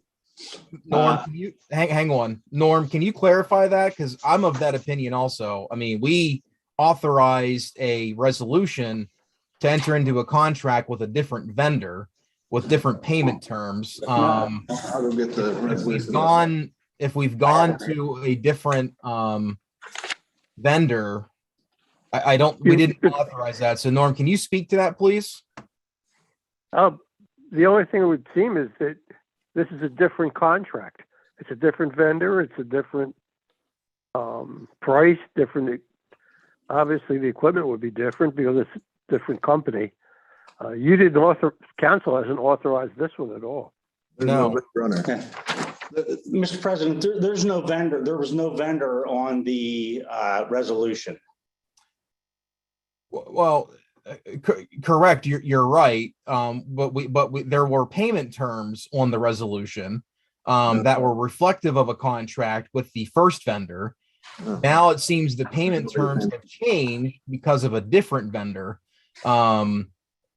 And regardless of the technicality of that being on there, you know, I think in spirit, we should not be in that contract. And again, I mean, look, this is a worthy discussion. I don't want to negate that, but first and foremost, you know, we need to make sure we get process right. You know, and I think we're falling short. That's my concern. Well, what solicitor looked at the contract? Austin White. Well, I struggle to understand how we signed that contract regardless of what solicitor looked at it. I mean, I don't understand how we did that. I mean, I don't believe council authorized this different contract. I mean, the contract may be okay, but we didn't authorize it. Deputy Chief Keith Lucas, members of council, president. I actually couldn't believe that members of council voted for something that you didn't even have a vendor selected yet. So I'm a little confused in this whole thing too. We just recently took over. We were handed this. We seen an opportunity to save the citizens of Williamsport on their taxes with the best option, your best bang for your buck. And we looked at the resolution and said, okay, there was no vendor picked. So we're going with the best vendor, best bang for our buck, not knowing there was a 60-day, requirement afterwards. And we didn't know any of that stuff beforehand of when it went on at finance with the payment options. We're just trying to do our best. And this is the best bang for the buck for the citizens of Williamsport. No, I certainly understand that. And, in crunch time, whether it's right or wrong, we authorize that like that to do the same thing. So, I'm not going to sit here and say that council's perfect. In the crunch time of things, we certainly do that and have done that in the past and did that in this case. But nonetheless, Mr. President, it answers the root of the question of why the payment terms changed, number one, and then number two, regardless of if it's right or wrong, if we want these apparatuses, we need to authorize that contract. Correct. So, So also, Mr. President, on the Monday that Chief Keith and I were sworn in, I received a phone call from one of the one of the council persons, and they seem to allude that that the 60-day or not, I'm sorry, I apologize, that it had to be signed coming up before February 1st. That they felt that it had to be, they knew that it had to be signed by then. So that's why I kind of assumed, and that was, I'll take responsibility for that. That was absolutely my assumption that. Chief, that was me that I talked to you about that. When we voted on this, we voted on the money, and also that we were told that the contract had to be signed in a certain period of time. And I know the mayor could attest to this also, to save $200,000. Well, it seems like with this contract, that's the same amount of money that we're being told is going to be would be saved also. So, I think that's where, the confusion is also coming in. When I talked to you, there was no reference to a change in vendors. Where is Pierce located anyhow? Wisconsin. They're in Wisconsin. Where was the other company located? Wisconsin. So they're both in Wisconsin. Okay. Yes, ma'am. There's no vendor picked. Right, we watched the videos. Mayor, I know that I saw, and I notified Adam. Yeah. I didn't think Adam saw your hand. So it's a question for Norm, I guess. Since it was authorized up to 3.2, but there was no contract in December or this one. So I'm assuming we just bring this contract, then, it sounds as though, listening to Norm, this would be null and void. We bring the contract to council, even though they already authorized up to the 3.2 million. However, clearly the contract, is that correct, Norm? Yeah, because council would have to approve a contract, period. Right. And something but if Austin has already reviewed it, I'll give Austin a call tomorrow or Monday, and then we'll get it straightened out when I talk to Adam tomorrow. And could you let us know too, please? Norm? Sure. Yeah, no problem. We'll let everybody know. And just to clarify, I'm looking at the resolution now. If I'm looking at the right one, there actually was a vendor contract number on there. So again, nonetheless, we did this in crunch time, but I think with the resolution, we've identified a vendor based on that. So we can, Norm, we can work through that tomorrow. That's fine. But yeah, nonetheless, okay. Yeah. We probably should. The cleanest would be to have it come before council in 2 weeks. Correct. Well, nonetheless, back on the discussion of rescue plan funding. So, Liz, you had asks of Chief Ungst as far as a financial analysis of what makes sense. Whether it's 25%, 50%, 100% funded out of ARPA, correct? Right. Yeah. I think just kind of, I think Chief Ongstead said that the total rates that we were getting, this is not like the annual percentage, interest percentage, but rather the overall extra expense that we were looking at if we funded the 3.2 entirely as a loan, was something like 17 to 24% of the purchase price over the life of the loan. And so I think the discussion is, I had not understood, once again, in finance, that the fire department's ask was the full 3.2 million from ARPA. I can certainly see potential reasons for doing that. However, I think that we're probably wisest. The approach that I would likely take would be to finance some portion of that expenditure and then utilize ARPA for another portion. And I'm open to discussion on that, but it would certainly be helpful to understand the impact on the general fund of financing 2 million and 1.2 in ARPA versus financing 1.5 million. You understand what I'm saying, Chief Ongst? That financial data might best enable us to make a decision, especially if it were coupled with some slightly, obviously we wouldn't expect you to be picture perfect accurate, and no one can be right now, given the way materials costs are moving around. But some sort of estimate of the additional costs within the department that you're hoping to fund out of the general fund budget in the coming years, and how that will impact the fire department's existing budget. Do you see what I'm saying? I do. Okay. Yeah, I mean, like I said, if you tell us that, fire headquarters needs a $250,000 investment over the next 5 years, and it winds up being 240, we're not going to scream and shout. We really won't scream and shout if it's 240. I think that would help us in the decision-making process with ARPA funds a little bit more, just understanding sort of the financial picture that we're pointing the city into, depending on what we choose to do financially. That's obviously, Adam, part of a larger discussion on how we're committing, as much of the ARPA funding as we feel that that we can commit at this point. But we've discussed how that process needs to move faster, and I think the potential timeline that we're looking at for the fire department agreement is going to help us along that path a little bit.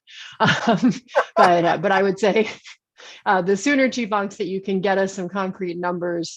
There was already discussion of us attempting to put together some sort of a baseline budget for ARPA funding allocations across those 5 spending categories.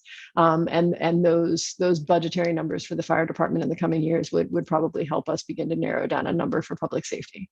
Would you agree with me on that? Other members of council? Ms. Mealy, I would agree with you on that. Mr. Allison, I'll defer to you quick. You have your hand up, and Okay. so the floor is yours, sir. Chief Ongst, I'm just referencing what you sent out earlier, the email we got. Yes. And you've enumerated in there some other expenses that the fire department is going to have to incur. I believe that's the way I interpreted anyhow, the utility truck, special ops truck. And the one that concerned me the most was the PPE, the personal protective equipment and gear. How a lot of what our firemen are using right now is at its 10-year life, and some has passed that. So yes, and it does have the expense of those attached to each one of those items. So I think some of the information we're looking for is in that email, as far as general fund expense. Yeah, Randy, I would agree. The other thing I think we could have a discussion about is whether we want to, since the PPE seems like a relatively pressing issue, whether perhaps that should come from whether that should be funded at least partially with ARPA funds as well. But I think getting it sort of condensed into something that looks a bit more like a spreadsheet and a bit less like a narrative might be helpful in terms of digesting it. Definitely. Sure. Mr. Mackey, you have your hand up, sir. Yeah, thank you. If memory serves me correct, when we did start first talking about this issue, I feel like Chief Killian had a couple different options for us in terms of outright purchase, finance some, right? And I am also looking at this email, the PPE, obviously, that's definitely important. Do we have an overall total cost on how much this PPE would cost if we completely? I believe Chief Herney, between Chief Herney came up with these figures. He's the one who handles our personal protective equipment. And I believe that came out to about close to $150,000. Right. I mean, for me, buying these trucks outright does not seem possible. I'm just speaking for myself here. It would seem to make more sense to finance some of these trucks and maybe just buy this PPE outright with ARPA funds, right? If we're only talking about $150,000. I don't know. Again, I'm not a mathematician. That's Liz's neck of the woods, and the councilman who does all the quick math usually is not here tonight. So at any rate, that's my 2 cents. But yeah, I would definitely like to see all those numbers. And but PPE obviously extremely important, and we don't want to mess around with that kind of stuff. So. Sure. And I can send you what I have so far. I did receive something from the vendor. It was basically a sample quote for us based on $3 million. I can forward you that with the contract.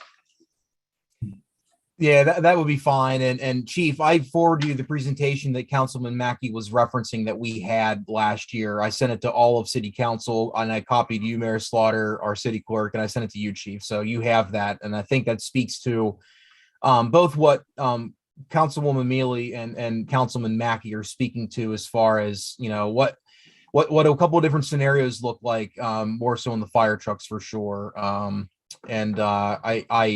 I would echo what I think Liz was getting at. You know, I think we cleaning up the contract, number one, in 2 weeks, and I think in addition to that, having that information associated with that contract so we can make a decision will be helpful. And I think that you should be able to tackle that before our next council meeting.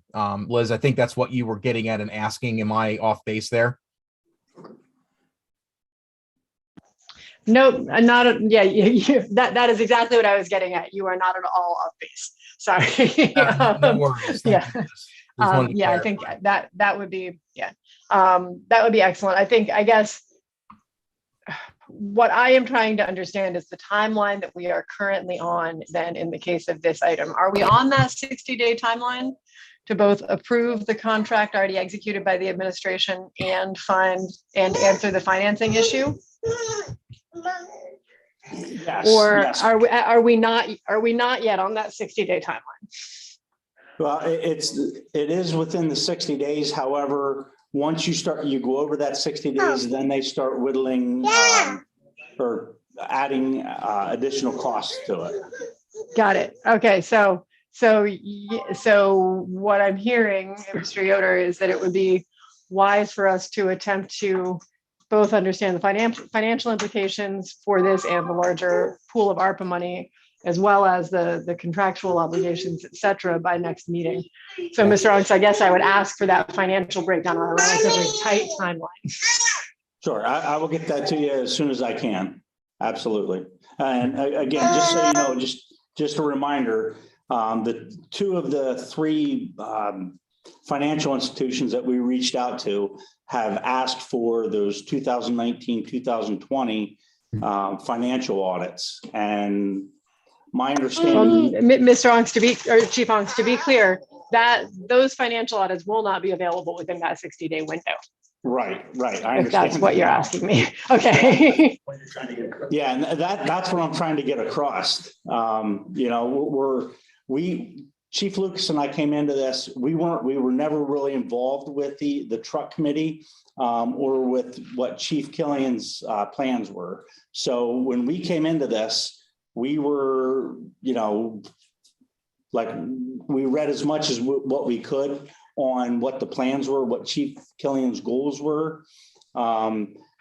We had a brief meeting. He met with each platoon and gave his idea, but that night then is when he spoke with this new vendor and things changed. So, we came in on this very late game. We had 1 week to do everything. I apologize for not being more clear and concise on things. But coming into a new position, trying to learn the position and trying to come up with the budget information or the financial information is poor on our part. We apologize. Mr. Biter, you have a question, sir. I just want to ask a follow-up question as to what you were saying, Chief, because I completely understand and appreciate the situation that you were in to sign that contract. But the worst case scenario, what is the ramifications should we deem this contract not to be in the best interest of the city? It would, well, number one, it would delay the receipt of the trucks. And we would continue paying the $63,000 plus each year for maintenance costs, and that will probably go up.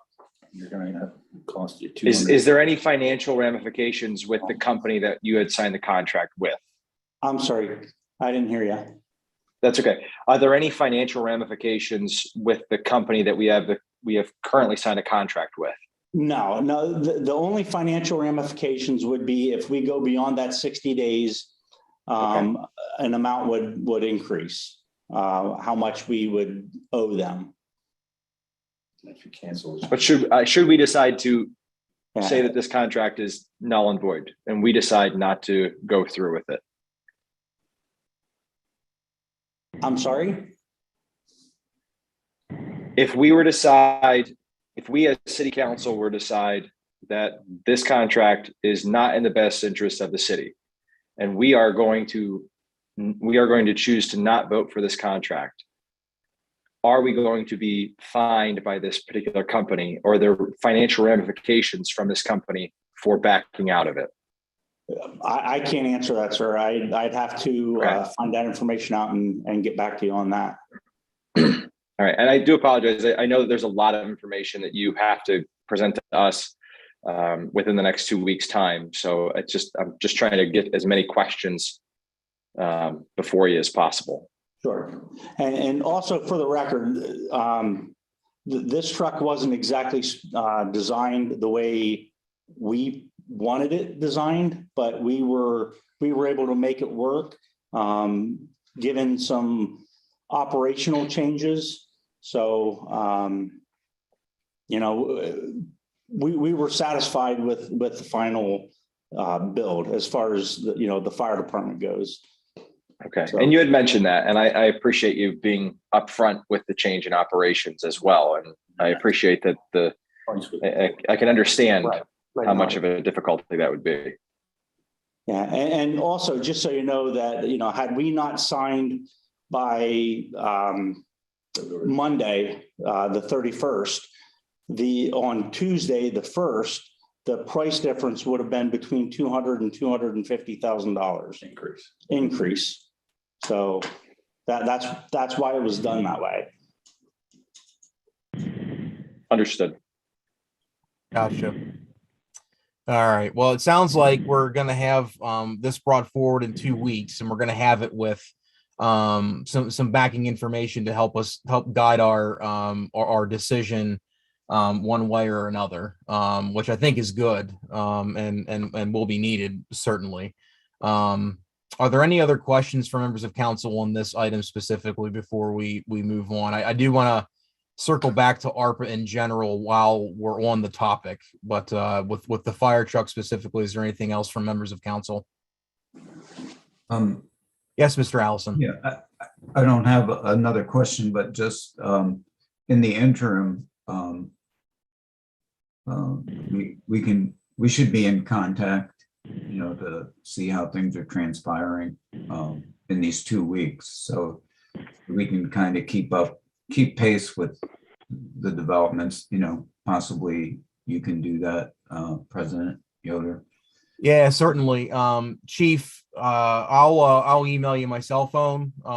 Just text, email, call, whatever you need, and send me yours, and we can just touch base every once in a while and just see how you're making out. Sounds like a plan. Gotcha. Yeah, and the other thing is, I'm just speaking for myself, but I think everybody feels the same way. No apologies needed for me from the chief or assistant chief that they were thrown into right in the middle of a situation. So, thankful that you gentlemen are taking the bull by the horn and working with the council and the administration to get this done one way or another. Thank you. Thank you, Mrs. Katz.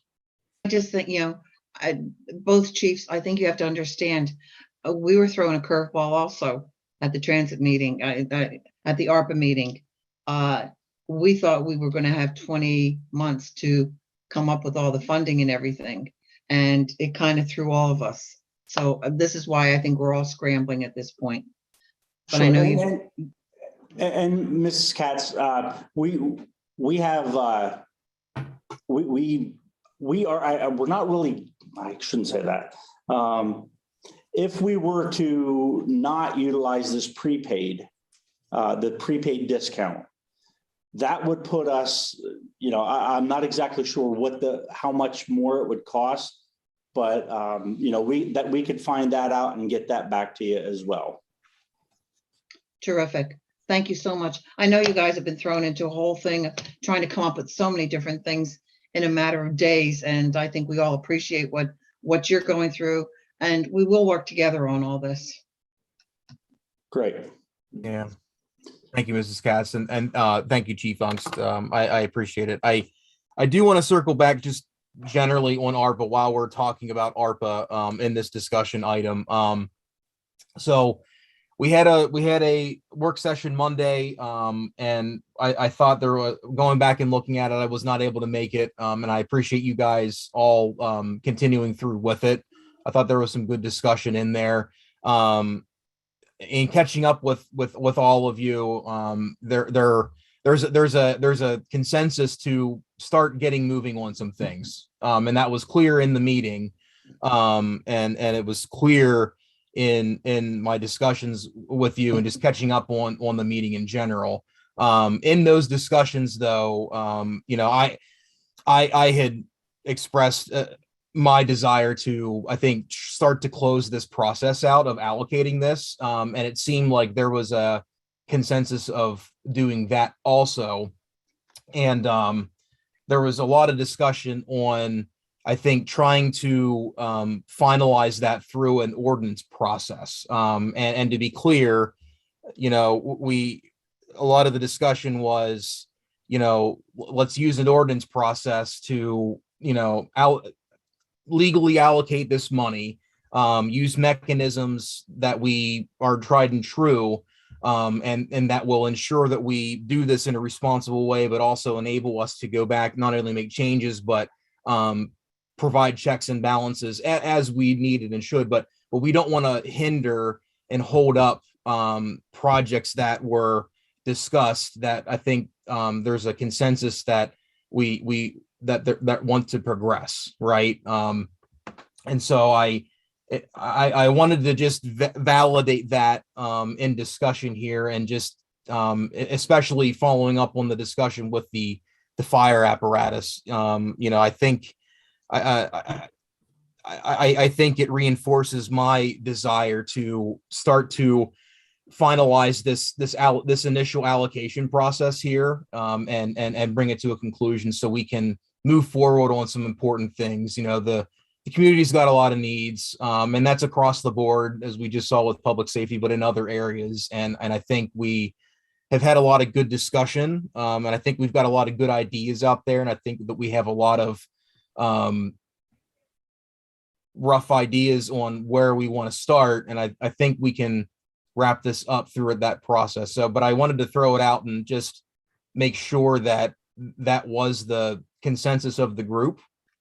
And if it is, we can start that process in 2 weeks, so we can get moving on things. So I hope that sums up a lot of the conversation just briefly that we've all had individually. If I missed things, please say so. And then would love to hear your thoughts on progressing forward with ARPA allocation discussions in general. So I'll yield the floor to members of council. Mr. Allison. President Yoder, thank you. I was just, having had conversations in the interim and thinking about it.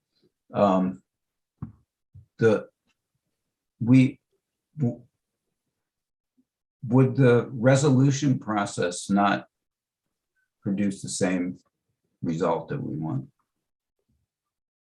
Well, rather than doing an ordinance process.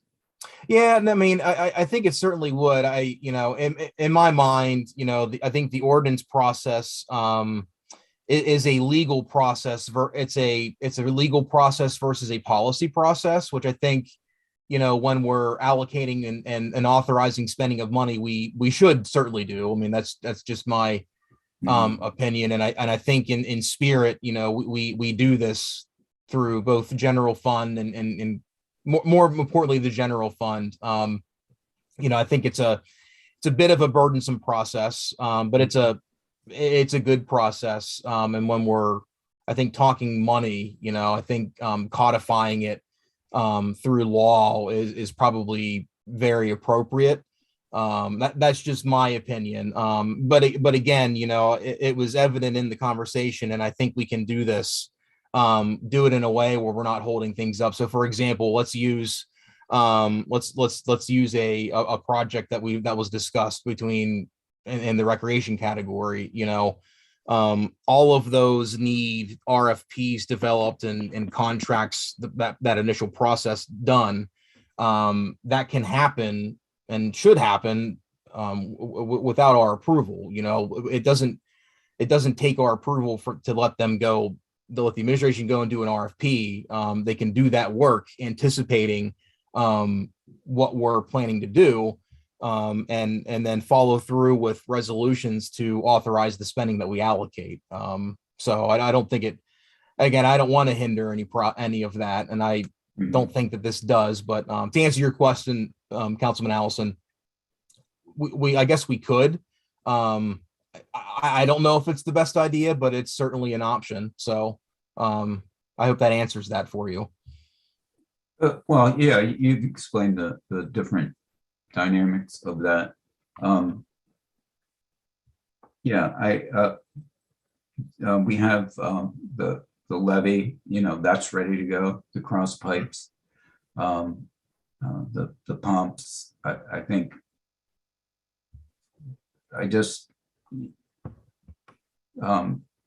there's that extra vote in the ordinance, to amend the ordinance to release the money.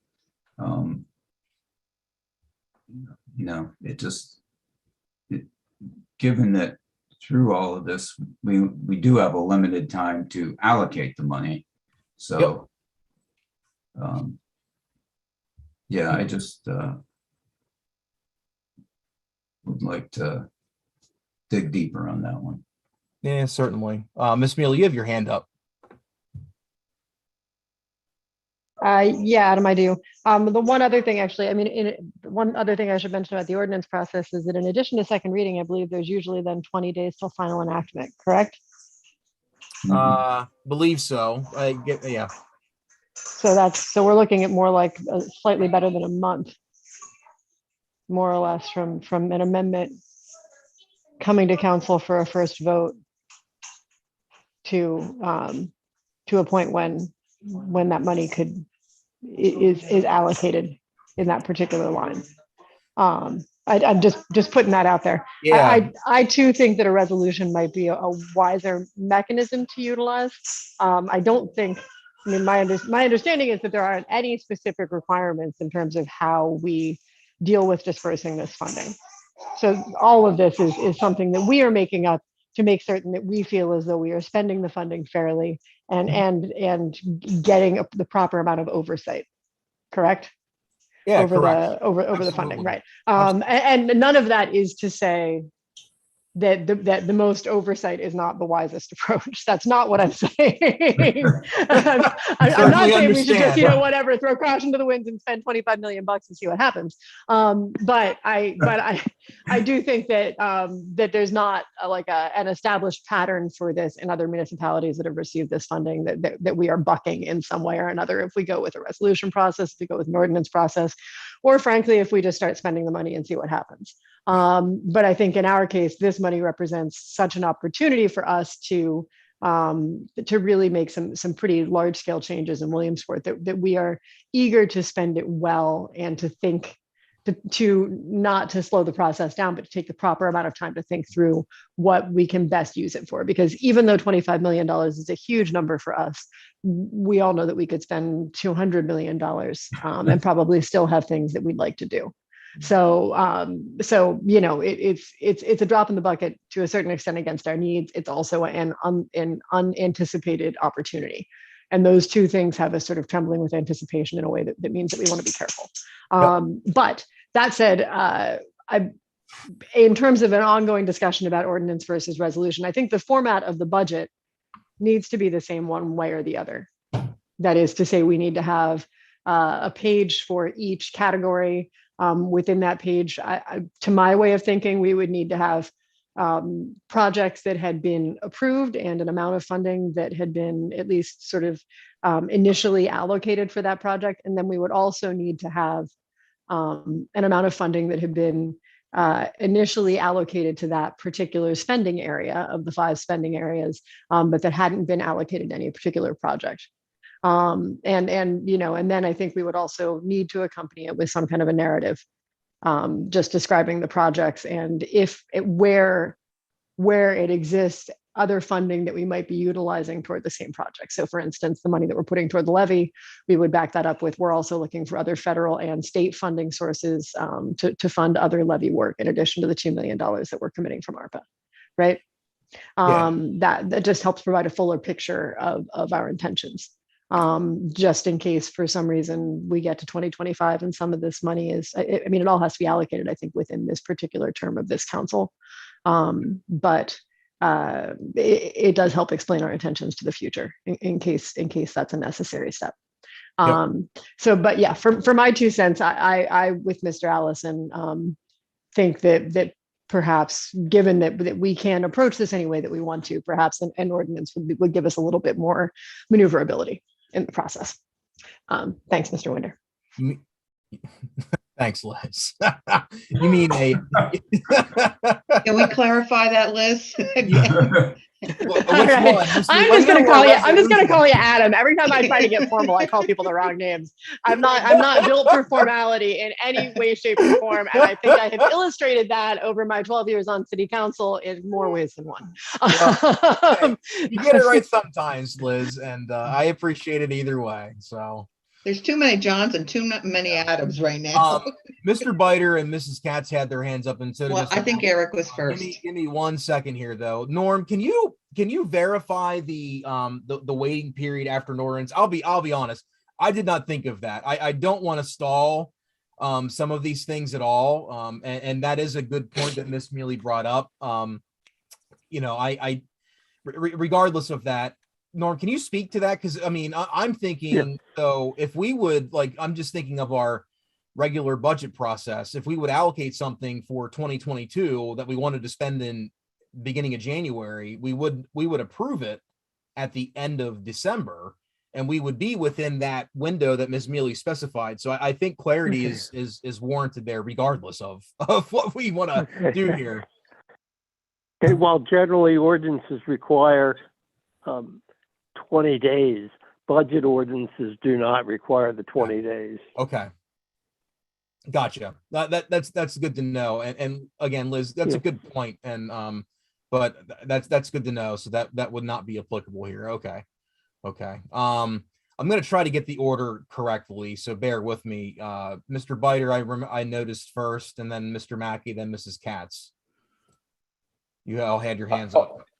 Yep. I would just like to add a lot of what Liz had to say. I do agree with, but I will say that I think it is imperative that we put these funds into their own separate budget so they can be tracked diligently, because of the requests that we are going to be getting continually over this process.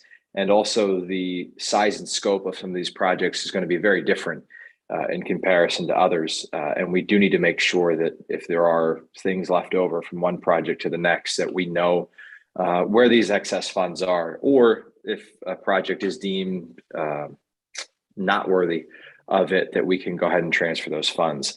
I do not want to see us get into a situation in a few years where we're being audited because we cannot account for these funds in a way that we're being audited now.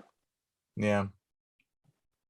Yeah, we'll take it, Mr. Biter. Mr. Mackey, you had some comments as well.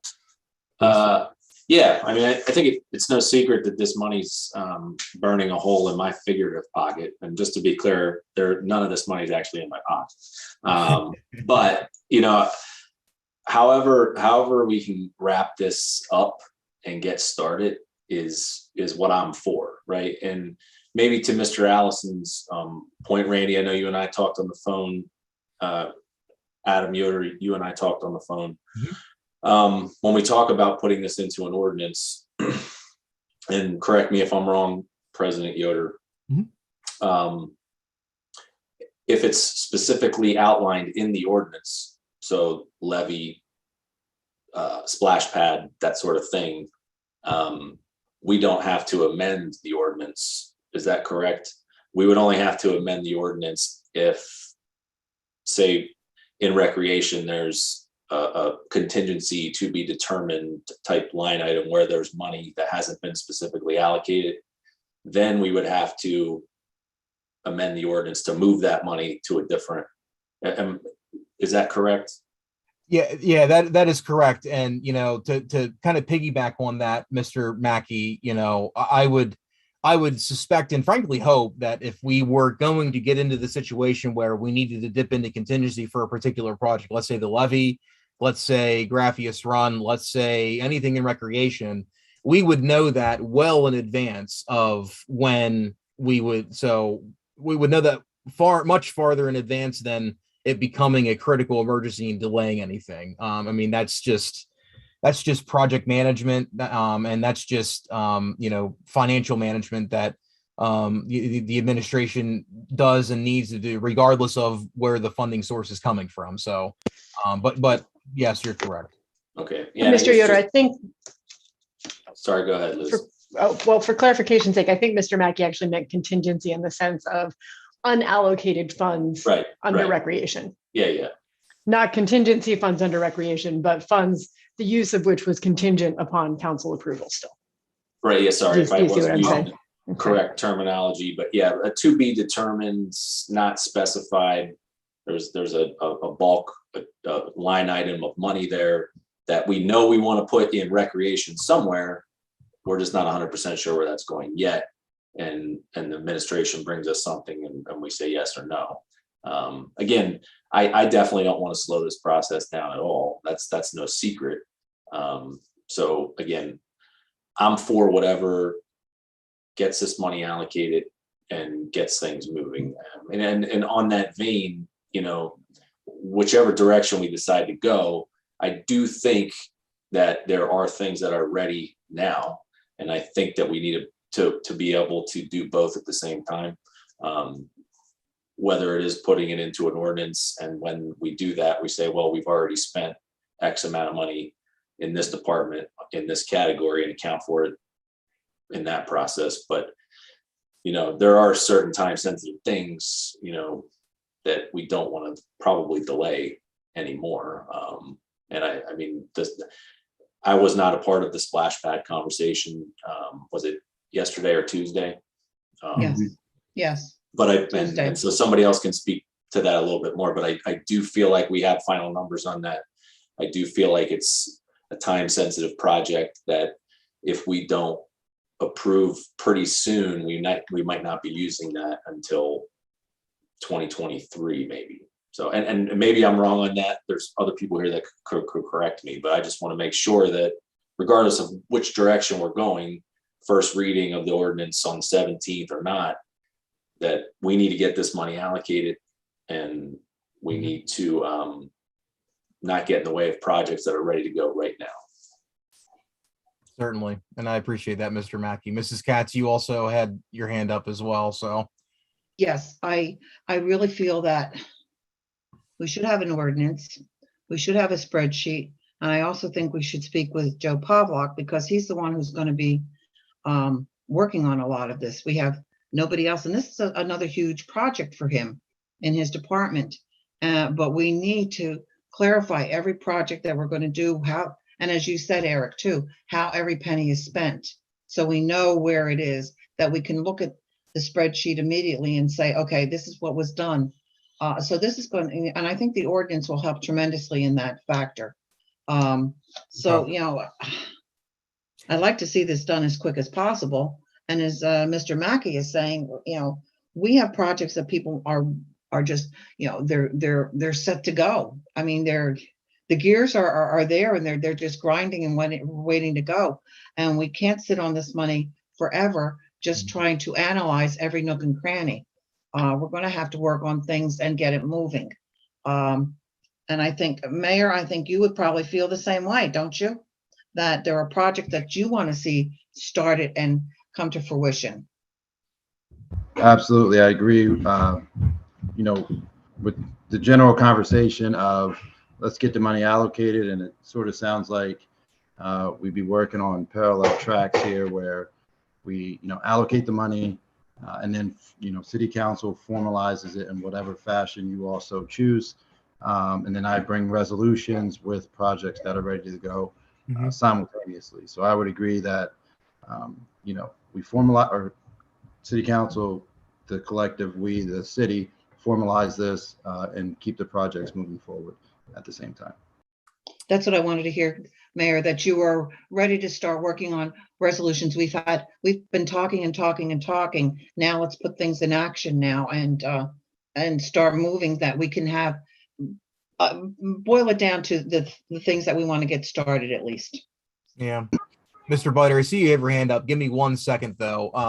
Mr. Lubin, from a legal perspective, and again, you know, the root of my desire for a particular process is really, you know, from a you know, spirit of the law compliance perspective. Can you shed any light into, from a legal perspective, any direction one way or the other we really should go, or legally, is this really a moot point? I would go with the moot point, but if you're going to do the budgetary method through ordinance, it doesn't stop the administration from putting any of these projects out for bid. Okay. Because that way the bids themselves can be awarded at the same time as second reading, if you're going to do the budgetary process. Because if you're going to put bids out even tomorrow, it's going to be 30 days till 20 to 30 days until they're opened and awarded, reviewed and awarded. So it's going to be about the same amount of time, no matter which process you take. Gotcha. Well, and I appreciate that. No, that makes sense, and I get you, Mr. Biter. He had a question. Yeah. For personal education, what was the process that was done for the police radios, and how is that money then being tracked currently? If Joe Podlock, if you would be able to answer that for me, please.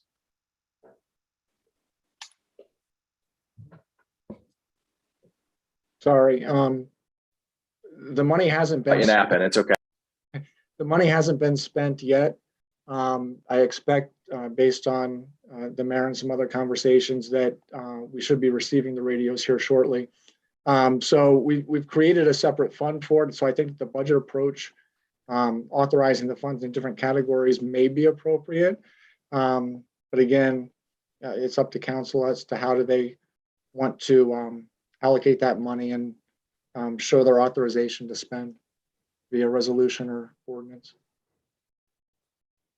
But we will be tracking these separately through their own funds, so it's not mixed in with other monies. Okay. I appreciate Mr. Pavlock. Tonight we're missing one, so as we sit here, we don't really necessarily have a consensus one way or the other, which is fine. I think what we do have is a consensus to wrap this up one way or another. And I think for the next meeting, one way or another, I think we can do that. It seems like that's the common thread here, which is great and perfectly fine. Mr. Mackey, did you have another comment? Yeah, sorry. I think just to reiterate what you said, regardless of which direction we go, I'm hearing a consensus for the next city council meeting on the 17th to start actually putting down some hard numbers Yep. and sticking to those numbers to certain departments and certain projects. Yep. Yeah, I would concur with that. That's what I'm hearing, certainly. And again, regardless of what the mechanism is, one way or another, I think we will work to do that for the next meeting regardless. So I guess for the public's perspective, it's to be determined what the mechanism will be, but nonetheless, we will be finalizing this process one way or the other, starting in the next meeting, which is good. And like we had said, we don't want to stall progress. Mayor Slaughter, I know you had mentioned that you're working on through some of that process already, which is great. We had a discussion earlier today, Mayor, about compliance for this. I told you I wanted to ask you to formally, go through the RFP process for compliance specifically. You're welcome to speak to what you have and your approach. But I think regardless of how far you're able to progress through that process, an update in 2 weeks would be welcomed and appreciated. I think getting that right, and again, regardless of the mechanism we use, I think getting that right is very important. I think we can all also agree on that, because it's going to get crazier probably sooner than later, which is good, and maintaining compliance. So I would ask you to start that process ASAP, certainly. So perfect. Okay. Well, I appreciate the discussion, and we affirm the commitment to wrap this up starting next meeting, and that's great. So I very much appreciate that. What I'll do, if everybody's okay with it, I'll ask I'll send everybody a spreadsheet just to get a sense of where everybody's head's at. And then whatever mechanism we use, and whatever the starting budget that we have looks like, we can include that data into that document, so that the public knows where all of where the budget that we look at and deliberate on came from, I think, for transparency's sake. So I'll do that by tomorrow morning. If you guys if everybody would get that to me maybe Tuesday night, that would give us time to populate it, put it together, and get it zipped up, regardless of the format of the mechanism, ordinance versus resolution. Sound good? Yes, sounds really good. Yep. Yeah, thanks for spearheading that. Yes, thank you, Adam. No, my pleasure. And then again, we've had a handful of discussions, and I'm glad we were able to circle back on them in this mechanism, so the public is aware. And I appreciate everybody's thoughts and perspective. Like I said, we may not have an agreement on the mechanism, but we want to get this done, and I'm glad and I'm excited for that. So I would applaud all of your work and leading up to this point, and I'll early applaud the work that we're going to go through, at least in 2 weeks and maybe in 4 as well. So, All right, we will wrap this up. Item 12, announcements. The next regularly scheduled city council meeting will be held on Thursday, February 17th, 2022 at 7 p.m. Trade and Transit 2. Upcoming meetings, Monday, February 7th, 12 p.m. is the Planning Commission. Wednesday, February 9th at 10 a.m. is 4th of July Committee. 3:30 p.m. O&E Pension. Monday, February 14th, 4 p.m. Recreation Commission. Tuesday, February 15th, 11:30 a.m. Public Safety, 1 p.m. Finance Committee, 2:30 p.m. Public Works, 4 p.m. Transit Oversight Committee, 6:30 p.m. HARB. Wednesday, February 16th at 10 a.m. is Blighted Property. Thursday, February 17th at 10 a.m. Zoning Hearing Board. And next Thursday, February 17th at 7 p.m. is our City Council meeting. And before we go into final comments, I will announce that we're going to have a brief executive session following the meeting regarding matters of litigation. Are there any comments from members of council on anything here this evening? No. Mr. Allison. I just have one. We all know that a member of city government, Peg Woodring, our city controller, lost her husband last week, and just want let her know, and we have in different ways, but publicly, that we all feel for her and her family, and they're in our thoughts and prayers. Yeah, certainly agree, Mr. Allison. Very much so. It's very sad, and we're thinking and praying for her, certainly. Are there any other comments from other members of council this evening? Can you see none? Are there other comments from members of the administration? I would just echo what Councilman Allison said, and also offer those same sentiments to former Chief Curly Jet family and loved ones. Thank you, Mayor Slaughter. Yeah, very well said. If I could just jump in real quick, I don't know if it should have been announced when you did your announcements or not, but the public hearing on the 17th at the council meeting for the Transit Authority. Yes, that is correct. Thanks for the reminder. We are having a public hearing on at the next council meeting on February 17th. And I would encourage the public to come and be there. So we're going to kind of kickstart some discussions about creating a transit authority for a number of different reasons. And, it will impact the city. Certainly, we think and hope in a positive way, but nonetheless, it will have an impact on our constituents directly. So we would welcome hearing from you one way or the other. And again, that'll be on February 17th at the beginning of the meeting at Trade and Transit 2. So thank you, Mr. Winder, for the reminder. All right, no more from the administration. Do we have any comments from members of the public? Norm, did we receive anything?